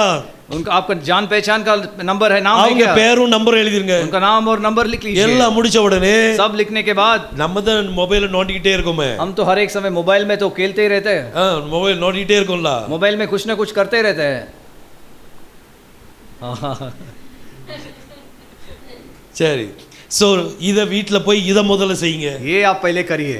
இத செஞ்சுட்டு ये पहले करके ஒரு மீட்டிங் உங்க வீட்ல போடுங்க. आपके घर में एक मीटिंग रखिए. हालेलुया. हालेलुया. ஒரு மீட்டிங்க போட்டு मीटिंग बुला के ஏதாவது ஒரு மீட்டிங், எனக்கு பிறந்த நாள், मुझको मेरा बर्थडे है, போன மாசம் என் பிறந்த நாள் இருந்துச்சு, लास्ट मंथ मेरा बर्थडे था, அத நான் இன்னைக்கு கொண்டாடுறேன், आज मैं सेलिब्रेट कर रहा அதனால हूँ, எல்லாரும் வாங்க. इसलिए आप सब लोग आइए. உட்கார வச்சு செய்தி கொடுத்துட்டு सब लोगों को बिठा के संदेश देकर மார்க்கெட்டிங் பண்ணலாம். मार्केटिंग करिए. யாருக்கு மார்க்கெட்டிங் பண்றோம்? किसके लिए मार्केटिंग कर रहे हैं? கர்த்தருடைய ராஜ்யத்துக்கு प्रभु மார்க்கெட்டிங். का राज्य के लिए मार्केटिंग. हालेलुया. हालेलुया. செய்யலாமா செய்ய முடியாதா? कर सकते हैं क्या? नहीं कर सकते கண்டிப்பா செய்யலாம். जरूर कर हालेलुया. सकते हैं. जरूर कर सकते இந்த हैं. மூணு காரியம் நல்லா யோசிச்சு பாருங்க. ये तीन का चीज आप बराबर सोच के देखिए. ஏன்டா மல்டி லெவல் மார்க்கெட்டிங்ல पास्टर को मल्टी लेवल मार्केटिंग के ஒரு लिए ஒரு ப்ராடக்ட் வந்துச்சு. एक प्रोडक्ट आया था. DXN அப்படிங்கிற ஒரு மருந்து. DXN करके एक मेडिसिन है. அது வந்து இஸ்ரேலுக்குள்ள இந்த காளான்ல இருந்து தயாரிக்கிறது. மஷ்ரூம் मशरूम से जो बनाता है उसको. அது வந்து இஸ்ரேல் கண்ட்ரிக்குள்ளதுன்னு சொன்னாங்க. वो बोलता है कि इजराइल कंट्री का है करके. அப்போ சரி, என்கிட்ட வரும்போது என்ன சொன்னாங்கன்னா, ये पहले मेरे आने के टाइम क्या बोला था? பாஸ்டர் நீங்க நிறைய பேர்ட்ட வியாதிஸ்தர்கள்லாம் ஜெபம் பண்ண போறீங்களா? आप बहुत पास्टर बहुत बीमारी लोगों को प्रार्थना करने के लिए ஜெபம் जाता பண்ணி है. முடிச்ச உடனே प्रार्थना करने के बाद இந்த DXN சாப்பிட சொல்லுங்க. हे DXN भी खाने के लिए बोले. நான் யோசித்தேன், यो सोचा मैंने, ஜெபம் பண்ணிட்டு प्रार्थना किया, அதுக்கப்புறம் நான் ப்ராடக்ட் உடைய அட்வர்டைசரா மாறுறேன். वो प्रोडक्ट का एडवर्टाइजर बन जाता அப்ப हूं. எனக்கு விசுவாசமே இல்லையே. मेरे को विश्वास ही नहीं है. ஜெபம் பண்ணி என்ன பிரயோஜனம்? प्रार्थना करके क्या फायदा है? எப்பா உன் DXN ஒன்டே இருக்கட்டும்பா. तुम्हारा DXN तुम्हारे पास ही रखो. பாருங்க எப்படிலாம் அவன் வேலை செய்றான். वो देखिए वो लोग कैसे कैसे काम करते அப்ப हैं. நம்ம அதுக்கு மேல வேலை செய்யணும். हम लोग उससे ज्यादा काम करना है. கண்டிப்பா செய்யுங்க. बराबर करिए. கர்த்தர் நம்ம கொஞ்ச கூட்டத்துல நம்ம சொல்றாருன்னா, प्रभु हमारे छोटा सा झुंड के बीच में ये बताता है तो உங்க மூலமா ஒரு பெரிய கூட்டத்தை அறுவடை பண்ண போறார். प्रभु जरूर आपके लोग आपके बीच में से एक बड़ा झुंड को तैयार करने वाला है. हालेलुया. வால்டர் பிரதர் அங்கே ஊர்லயே இருக்காங்களே ஊழியத்துக்கு, वॉल्टर ब्रदर से गांव में सेवा कर रहे हैं. அவர் நம்ம மீட்டிங் வச்சா வருவாரா? वो मीटिंग रखेगा तो बुलाए आएंगे था. இங்க மீட்டிங் நடத்த நிறைய பேர் இருக்காங்க. इधर मीटिंग रखने के लिए चलाने के लिए நான் बहुत लोग எங்க हैं. இருந்தாலும் வந்துருவேன். मैं किधर रहेगा तो भी आएगा. ஒரு ஆத்மா ரட்சிக்கப்பட்டுச்சு அப்படின்னா एक आत्मा रक्षा पाएगा तो அதுல பரலோகத்துல மிகுந்த சந்தோஷம் உண்டாயிருக்கும். परलोक राज्य में बहुत आनंद होगा. हालेलुया. हालेलुया. சோ இந்த காரியத்தை நம்ம செய்ய வேண்டியிருக்குது. ये कार्य को हम करना है. ஜனங்களை உள்ள இருக்கிற ஜனங்களை வெளியே கொண்டு வரணும். जो अंदर फंसे हुए लोगों को बाहर लेके आना है. அது கர்த்தருக்குள்ள கொண்டு வரணும். प्रभु के अंदर लेके आना है. கர்த்தருடைய ராஜ்யத்துல உங்க பேர்ல ரொம்ப சந்தோஷம் உண்டாயிருக்கும். प्रभु का राज्य में आपके नाम के ऊपर बहुत आनंद நம்ம இந்த होगा. உலகத்துல ஃபேமஸ் ஆறதுக்கு என்னென்னமோ செய்றோம். हम इस दुनिया में फेमस होने के लिए बहुत सारा चीज करते செய்றோமா हैं. செய்யலையா? करता है कि नहीं?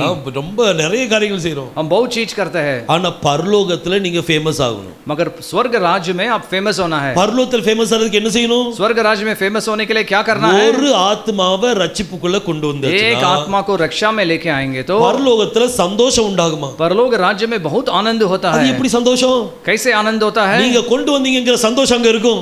आप इधर लेके आएंगे तो उधर आनंद रहेगा. உங்க பேர் அங்க பிரபலமாயிட்டு आपका नाम उधर फैल गया. பரலோகத்துல स्वर्ग राज्य में எல்லாரும் உங்க பேரை தான் சொல்லிட்டு இருப்பாங்க. सब लोग आपके नाम पे बोले रहेंगे. நம்மளால பரலோகம் சந்தோஷப்படணும்.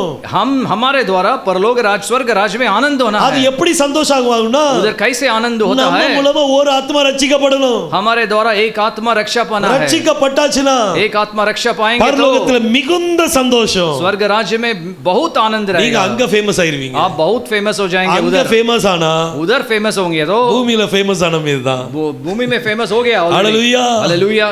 சிலர்கள் நரகத்துல ஃபேமஸ் ஆயிருவாங்க. कोई कोई नरक में फेमस हो जाता है. நரகத்துல ஃபேமஸ் ஆனாலும் இந்த பூமியில ஃபேமஸ் ஆயிரலாம். नरक में फेमस हो गया तभी भूमि फेमस हो நம்ம जाता है. பரலோகத்துல ஃபேமஸ் हम ஆகணும். लोग स्वर्ग राज्य में फेमस होना है. हालेलुया. हालेलुया. பாருங்க இந்த ஜக்கரியா 2ஆம் அதிகாரத்துல जकरिया दूसरा अध्याय में 1ஆம் வசனத்துல இருந்து 8ஆம் வசனம் வரைக்கும் பார்த்தோம்னா पहला वचन से 8वां वचन तक देखेंगे तो அதுல அலியாவை பற்றி சொல்லிருக்குது. उधर अलिया के बारे में लिखा है. ஏறி வா அப்படின்னு சொல்லிருக்குது. उठकर आओ करके எல்லாரும் வெளியே பாபிலோன்ட்ட இருந்து வெளியே வாங்க. बाबिलोन से बाहर आ जाओ। இப்ப அடுத்தது நம்ம முக்கியமான ஒரு காரியத்தை பார்க்க इसके போறோம். बाद हम बहुत मुख्य चीज को देखने वाला है। அதுல 10ஆம் வசனத்தை வாசிங்க. उसमें 10वां वचन को पढ़ेंगे। சக்கரியா 2ஆம் அதிகாரம் 10ஆம் வசனம். जकरिया 2 अध्याय 10वां वचन। சீயோன் குமாரத்தியே கெம்பீரித்து பாடு, இதோ நான் வந்து உன் நடுவில் வாசம் பண்ணுவேன் என்று கர்த்தர் சொல்லுகிறார். பாருங்க, பைபிள் சொல்லுது, कलाम बताता है, சீயோன் குமாரத்தியே हे सियोन कुमारती கெம்பீரித்து பாடு, आनंद कर, ஏன்னா நான் உங்க மத்தியில வந்து வாசம் பண்ணுவேன். क्योंकि देख मैं आकर तेरे बीच में निवास करूंगा। நான் வந்து मैं आकर உன் நடுவிலே வாசம் பண்ணுவேன் तेरे बीच में निवास करूंगा என்று சேனைகளின் கர்த்தர் சொல்லுகிறார். यहोवा की यही वाणी है। சோ யெகோவா தேவன் என்ன சொல்றார்? यहोवा खुदा क्या बताता है? நான் உங்க மத்தியில வந்து मैं तेरे बीच में रहकर வாசம் பண்ணுவேன். निवास करूंगा। அவர் வாசம் பண்ணணும்னா वो निवास करना है तो அப்ப அதுக்கு அர்த்தம் என்ன? उसका अर्थ क्या है? இவர் என்ன சொல்றாரு? क्या बताता है? நான் வந்து मैं आकर மாம்சத்துல வெளிப்படுவேன், मांस में प्रकट होगा, நான் உங்க மத்தியில தங்குவேன். मैं तुम्हारा बीच में निवास करूंगा। யெகோவா தேவன் மாம்சத்துல வெளிப்படுவேன் சொல்றாரு. यहोवा खुदा मांस में प्रकट होगा करके बोलता है। ஹல்லேலூயா. हालेलुया। புரியுதா கொஞ்சம்? समझ में आ रहा है क्या? அவர் யெகோவா தேவன் சொல்றார், यहोवा खुदा बोलता நான் है, வந்து உங்க நடுவிலே வாசம் செய்வேன் என்று मैं आकर तेरे बीच में निवास करूंगा। சேனைகளின் கர்த்தர் சொல்கிறார். सेनाओं को यहोवा बोलता है, அவர் மாம்சத்துல வெளிப்பட்டார். वो मांस में प्रकट हुआ। வெளிப்பட்ட பிறகு என்ன? प्रकट होने के बाद क्या हो गया? அடுத்த வசனம் வாசிங்க. उसके बाद पढ़िए। அந்நாளிலே அநேகம் ஜாதிகள் கர்த்தரை சேர்ந்து என் ஜனமாவார்கள். நிறைய ஜாதிகள் उस समय बहुत सी जातियां கர்த்தரிடத்தில் வந்து சேர்வார்கள். यहोवा से मिल जाएंगी। புறஜாதி ஜனங்கள் கர்த்தரிடத்தில் சேர்வார்கள். अन्य जात प्रभु के साथ मिल जाएंगे। நான் உன் நடுவில் வாசமாயிருப்பேன். நான் உங்க மத்தியில வாசம் பண்ணுவேன். मैं तेरे बीच में वास करूंगा। அப்பொழுது சேனைகளின் கர்த்தர் என்னை உன்னிடத்தில் அனுப்பினார் என்று அறிவாய். யெகோவா தேவன் என்ன சொல்றாருன்னா, यहोवा खुदा क्या बताता है? நான் உங்க மத்தியில வாசம் பண்ணுவேன். मैं तुम्हारा बीच में वास करूंगा। அன்னைக்கு நீங்க புரிஞ்சுக்கிடுவீங்க, उस दिन आप समझ लेंगे யெகோவா தேவன் என்னை அனுப்பினார். यहोवा खुदा मेरे को भेजा है करके। அது எப்படி? कैसा होता இப்ப है? நான் இங்க இருக்கிறேன், मैं इधर हूँ। என்னை வால்டர் பிரதர் அனுப்பினார். ब्रदर पास्टर बोलता है कि मेरे को वॉल्टर ब्रदर ने भेजा है। அது எப்படி இருக்கும்? वो कैसा होगा? நான் தான் இங்க இருக்கிறேன். मैं इधर है। அப்ப இதுல என்ன நடக்குனா, इधर क्या हो रहा है? யெகோவா தேவன் சொல்றார், यहोवा खुदा बोलता है, நான் உங்க மத்தியில வாசம் பண்ணுவேன். मैं तेरे बीच में आकर वास करूंगा। அன்னைக்கு நீங்க அறிஞ்சுக்கிடுவீங்க, उस दिन तुम जान लेगा, யெகோவா தேவன் என்னை அனுப்பினார். उस दिन तुम जान लेगा तो यहोवा खुदा मेरे को भेजा है। அப்போ அனுப்புனவரும் அனுப்பப்பட்டவரும் ஒரே ஆளுதான். जो भेजा है और जो भेजा है और जो है सब एक ही है। भेजा गया है दोनों एक ही है। அனுப்புனவரும் அனுப்பப்பட்டவரும் ஒரே ஆளுதான். जो बेचा है और बेच गया है वो सब दोनों एक ही है। ரெண்டு பேரும் ஒரே ஆளு, दोनों एक ही है, ரெண்டு தனித்தனி நபர் இல்ல. दोनों अलग अलग नहीं है। யெகோவா தேவன் மாம்சத்துல வெளிப்பட்டார். यहोवा खुदा मांस में प्रकट हुआ। அவர் சொல்ற யெகோவா தேவன் தான் என்னை அனுப்புனார்னு. और वो बोलता है कि यहोवा खुदा ने ही मेरे को भेजा। யெகோவா தேவன் மாம்சத்துல இருந்து यहोवा खुदा मांस में प्रकट होकर யெகோவா தேவன் என்னை அனுப்புனார். वो बोलता है कि यहोवा खुदा मेरे को भेजा है। இது புரியுறது கஷ்டம். ये समझ में आना बहुत डिफिकल्ट இது है। லாஜிக்கலா நடக்கிற காரியம் அல்ல.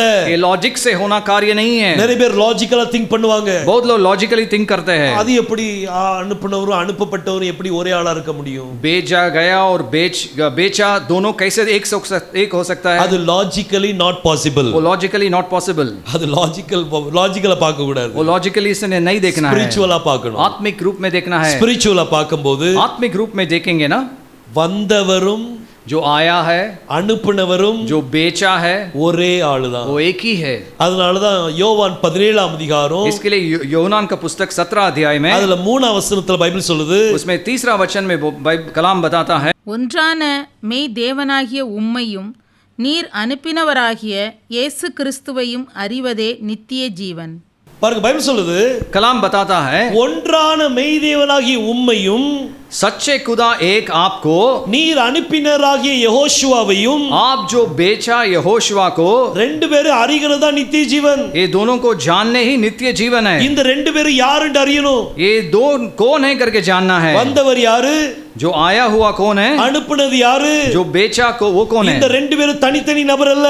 ये दोनों अलग अलग जन नहीं है। ஜக்கரியா சொல்றாரு जकरिया बताता है இந்த ரெண்டு பேரும் ஒரே ஆளுதான், ये दोनों एक ही है, தனித்தனி நபர் கிடையாது. अलग अलग लोग नहीं है। ஜக்கரியா புத்தகம் ரொம்ப இம்பார்ட்டன்டான जकरिया का புத்தகம். पुस्तक बहुत इंपॉर्टेंट है। ஹalleluya. हालेलुया। ஒரே தேவனை பற்றி சொல்லி இருக்குது. एक ही खुदा के बारे में बताता है। இப்ப இஸ்ரவேல் ஜனங்களுக்கு ராஜா யாரு? इजराइल लोगों को राजा कौन है? யோசுவா நியூ டெஸ்டமென்ட். ஓகே. दावीद। பழைய ஏற்பாட்டுல இஸ்ரவேல் ஜனங்களுக்கு ராஜா யாரு? यहोवा। யெகோவா பரமேஸ்வரர் தான் ராஜா. அந்த இஸ்ரவேல் ஜனங்கள் वो इजराइल जन சாமுவேல்ட்ட வந்து சொன்னாங்க, सामुएल के पास आकर बोला, உலகத்துல எல்லாம் எல்லாத்துக்கும் ராஜா இருக்காங்க, लोग में सबके पास, सारे संसार में सब लोगों के पास राजा है, எங்களுக்கு ஒரு ராஜா வேணும். हम लोगों को भी राजा चाहिए। அப்புறம் சாமுவேல் ரொம்ப துக்கப்பட்டான். सामुएल बहुत दुख हो गया। அப்போ கர்த்தர் சொன்னார், प्रभु बोला, நீ ஏன்பா துக்கப்படுற? तुम क्यों दुख हो रहा है? நான் அவர்களை ஆளாதபடிக்கு मैं उनको राजकरण नहीं करना है करके அவங்க என்னை தள்ளிவிட்டார்கள். वो लोग मेरे को इनकार किया। யெகோவா தேவன் தான் அவங்களுடைய ராஜா.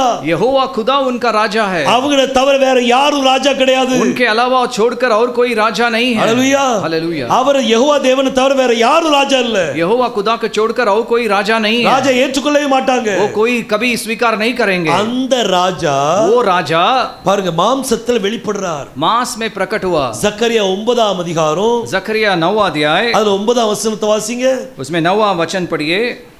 சியோன் குமாரத்தியே மிகவும் களிகூறு, எருசலேம் குமாரத்தியே கெம்பீரி. இதோ உன் ராஜா உன்னிடத்தில் வருகிறார். அவர் நீதியுள்ளவரும் இரட்சிக்கிறவரும் தாழ்மையுள்ளவரும் கழுதையின் மேலும் கழுதை குட்டியாகிய மரியின் மேலும் ஏறி வருகிறவருமாயிருக்கிறார். ஹalleluya. பாருங்க பைபிள் சொல்லுது, कलाम बताता है, சீயோன் குமாரத்தியே ये सिय्योन का पुत्री நீ மகிழ்ந்து களிகூரு, बहुत ही मगन हो, உன் ராஜா. तेरे राजा। அவர் அவங்களுடைய ராஜா யாரு? उनका राजा कौन है? யெகோவா தேவன் தான் ராஜா. यहोवा खुदा उनका राजा है।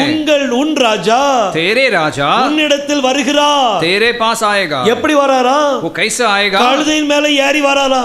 वो गधा के ऊपर बैठकर आ रहे हैं। கழுதை மேல ஏறி வரணும்னா वो गधी के बच्चे के पर चढ़कर आया है। அவங்க ராஜா மாம்சத்துல வந்தாகணும். उनका राजा मांस में प्रकट होना है। யெகோவா தேவன் மாம்சத்துல வெளிப்பட்டார். यहोवा खुदा मांस में प्रकट हुआ। யெகோவா தேவன் தான் புதிய ஏற்பாடு யெகோஷுவா. यहोवा खुदा ही नया करार का यहोशुआ है। அவர் கழுதை மேல ஏறி வர்றார். वो गधे के ऊपर बैठकर आ रहे हैं। ரெண்டு மூணு தேவர்கள் இல்ல, 2-3 खुदा नहीं है, ஒரே தேவன் தான். एक ही खुदा है। ஹalleluya. हालेलुया। ஒரே தேவன் தான் மாம்சத்துல வெளிப்பட்டார். एक ही खुदा है जो मांस में प्रकट हुआ। இன்னைக்கு நம்மளுடைய காரியம் எப்படி இருக்குது? आज हमारा कार्य कैसा है? யெகோவா தேவன் அறிந்து கொள்ள வேண்டும். यहोवा खुदा को पहचानना है। பழைய ஏற்பாட்டு யெகோவா தான், जुना करार का यहोवा, புதிய ஏற்பாட்டுல யெகோஷுவா. नया करार का यहोशुआ है। இன்னைக்கு நம்ம மத்தியில பரிசுத்தாவியா இருக்கிறாரு. हमारे बीच में वो पवित्र आत्मा के रूप में है। हालेलुया. हालेलुया। இன்னைக்கு நம்ம மத்தியில நம்ம கூடே உலாவிக்கிட்டு आज இருக்கிறார். हमारे बीच में ही है वो, மணவாட்டி ஆயத்தப்படுத்திக்கிட்டு இருக்கிறார். दुल्हन को तैयार करते ही रह रहा है। பாருங்க இந்த ஜக்கரியா புத்தகத்துல इस जकरिया पुस्तक में இந்த 2ஆம் அதிகாரத்துல நம்ம பார்க்கும்போது ये दूसरा अध्याय को देखने के समय 1ஆம் வசனத்துல இருந்து 8ஆம் வசனம் வரைக்கும் पहला अध्याय से 8वां वचन तक கர்த்தர் அலியா அப்படின்னு சொல்லி கூப்பிட்டார். प्रभु अलिया करके बुलाता है। அதுக்கு 10 11 பாத்தீங்கன்னா 10 और 11 देखेंगे तो அவர் மாம்சத்துல வெளிப்படுற காரியத்தை वो குறிப்பிட்டார். मांस में प्रकट होने के उसके बारे में लिखा है। யெகோவா தேவன் மாம்சத்தில் வெளிப்பட்டார். यहोवा खुदा मांस में प्रकट हुआ है। தேவன் மாம்சத்தில் வெளிப்பட்டார். खुदा मांस में प्रकट हुआ है। हालेलुया. हालेलुया। ஜக்கரியா புத்தகத்தை யாரும் மறைக்க முடியாது. जकरिया पुस्तक से कोई छुपा नहीं कर सकते हैं। அன்னைக்கு நான் எப்ராயிம் கோத்திரத்துல போய் நான் பேசும்போது मैं एफ्राइम वो लोगों के बीच में जाकर बात करने के समय அப்ப அவங்க என்ன சொன்னாங்க அப்படின்னா, वो लोग क्या बोला, நீங்க ஓல்ட் டெஸ்டமென்ட்க்கு வெளியில இருக்கீங்க. आप लोग जुना करार से बाहर है। நான் அவங்ககிட்ட சொன்னது ஒண்ணுதான், मैं उनको एक ही शब्द बोला, நான் பாதி ஜூ, मैं आधा जू है, பாதி அந்நிய ஜாதி. आधा अन्य जात। உங்ககிட்ட வந்தேன்னா தனாக்குள்ள வந்துருவேன். आपके अंदर आएंगे तो मैं तनाक में आएगा, அத ஓல்ட் டெஸ்டமென்ட்ல வந்துருவேன். मैं ओल्ड टेस्टमेंट में आएगा। இங்க போயாச்சுனா நியூ டெஸ்டமென்ட்ல போயிடுவேன். उधर जाएगा तो न्यू टेस्टमेंट में जाएगा। உங்ககிட்ட ஓல்ட் டெஸ்டமென்ட் வச்சே பேசுவேன். आपको ओल्ड टेस्टमेंट से लेके ही बात करेगा। நியூ டெஸ்டமென்ட்க்கு நான் போக வேண்டிய அவசியமே இல்ல. ये नया करार में जाने का जरूरत ही नहीं है। யெகோவா தேவன் यहोवा खुदा அவர் மாம்சத்தில் வெளிப்படுவாருங்கறத मांस में प्रकट होगा करके பழைய ஏற்பாடு வச்சே நான் ப்ரூவ் பண்ணிடுவேன். जुना करार लेके ही मैं प्रूव करेगा அவர் சிலுவையில் அடிக்கப்படுவார்ங்கிறத ப்ரூவ் वो பண்ணுவேன். क्रूस में मारा गया करके मैं प्रूव करेगा சக்கரியா புத்தகத்தில் எழுதப்பட்டிருக்குது. जकरिया पुस्तक में लिखा है கர்த்தருடைய கரங்களை பார்க்கும்போது उसके हाथों को देखने के समय ஜனங்கள் அழுவாங்களாம். वो रोएंगे இந்த வடு உங்களுக்கு எப்படி வந்தது? ये चिन्ह आपको किधर से आया அப்ப கர்த்தர் சொல்வாரா, ये प्रभु बोलेंगे இது என் நண்பன் வீட்டில் நடந்தது. ये मेरे मेरे मित्र के घर में हुआ அந்த है காயத்தை அவர்கள் பார்ப்பார்கள். वो घायल को देखेंगे இது சக்கரியா புத்தகத்தில் எழுதப்பட்டிருக்குது. ये जकरिया पुस्तक में लिखा हुआ है பாருங்க, சக்கரியா 12ஆம் அதிகாரம் जकरिया 12 अध्याय அதுல 10ஆம் வசனத்தை வாசிங்க. उसमें 10वां वचन पढ़िए நான் தாவீதின் குடும்பத்தாரின் மேலும் எருசலேம் குடிகளின் மேலும் கிருபையின் ஆவியையும் விண்ணப்பங்களின் ஆவியையும் ஊற்றுவேன்.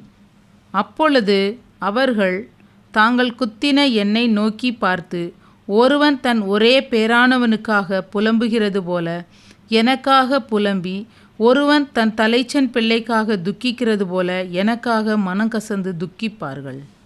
அவங்க மேல நான் அபிஷேகத்தை கொடுப்பேன். उनके ऊपर मेरे अभिषेक को उंडेलेगा கிருபையின் ஆவியும் விண்ணப்பத்தின் ஆவியும் கொடுப்பேன். अनुग्रह करने वाले और प्रार्थना सिखाने वाले आत्मा उंडेलेगा அந்த நேரத்துல तब वे அவங்க என்னை பார்த்து मुझे ताकेंगे என்ன செய்வாங்களா? பாருங்க, வாசிங்க.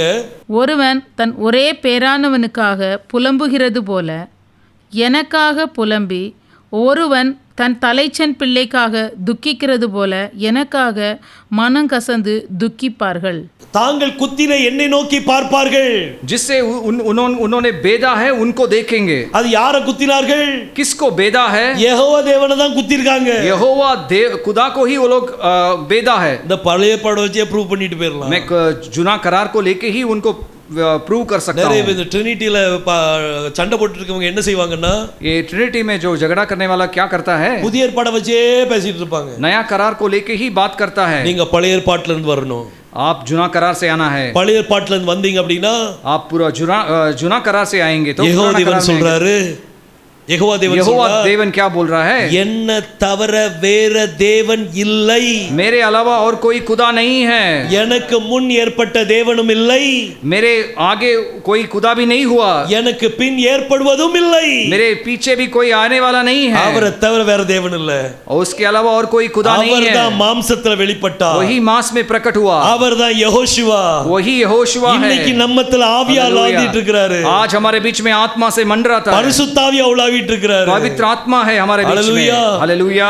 ஜக்கரியா உன் புத்தகத்தை வீட்ல போய் வாசிக்க ஆரம்பிங்க. जकरिया का पुस्तक में घर पे जाकर आप पढ़िए. முக்கியமான காரியம் என்னன்னா, मुख्य कार्य क्या है? யாராவது யெகோஷுவா பேர்ல ஞானஸ்நானம் எடுக்காம இருந்தால், आप कोई भी यहोशुआ के नाम से बपतिस्मा अभी तक लिया नहीं होगा तो அப்போ கண்டிப்பா அதை எடுத்துக்கொள்ளுங்க. आप जरूर से இல்லாட்டி लीजिए, பாவ மன்னிப்பு கிடைக்காது. नहीं तो पाप का क्षमा नहीं होगा. பரிசுத்த ஆவியின் அபிஷேகத்தினால கர்த்தர் நிரப்புவார். पवित्र आत्मा के अभिषेक को आप अभिषेक से आपको अभिषेक करेगा. பேதுரு பரிசுத்த ஆவியில நிறைஞ்சு சொன்னான், पत्रस पवित्र आत्मा से भरकर वो बोला, நீங்கள் மனம் திரும்பி आप मन फिराकर ஒவ்வொருவரும் हर एक जन பாவ மன்னிப்புக்கென்று पाप की क्षमा के लिए யெகோஷுவா மேசியா நாமத்தினாலே यहोशुआ मसीहा नाम से ஞானஸ்நானம் பெற்றுக்கொள்ளுங்கள். बपतिस्मा लीजिए. பேசினது பேதுருவா பரிசுத்த ஆவியா? जो बात किया पत्रस या पवित्र आत्मा? பரிசுத்த ஆவியானவர் பேசினா. पवित्र आत्मा बात किया है. கண்டிப்பா ஞானஸ்நானம் எடுக்கணும்.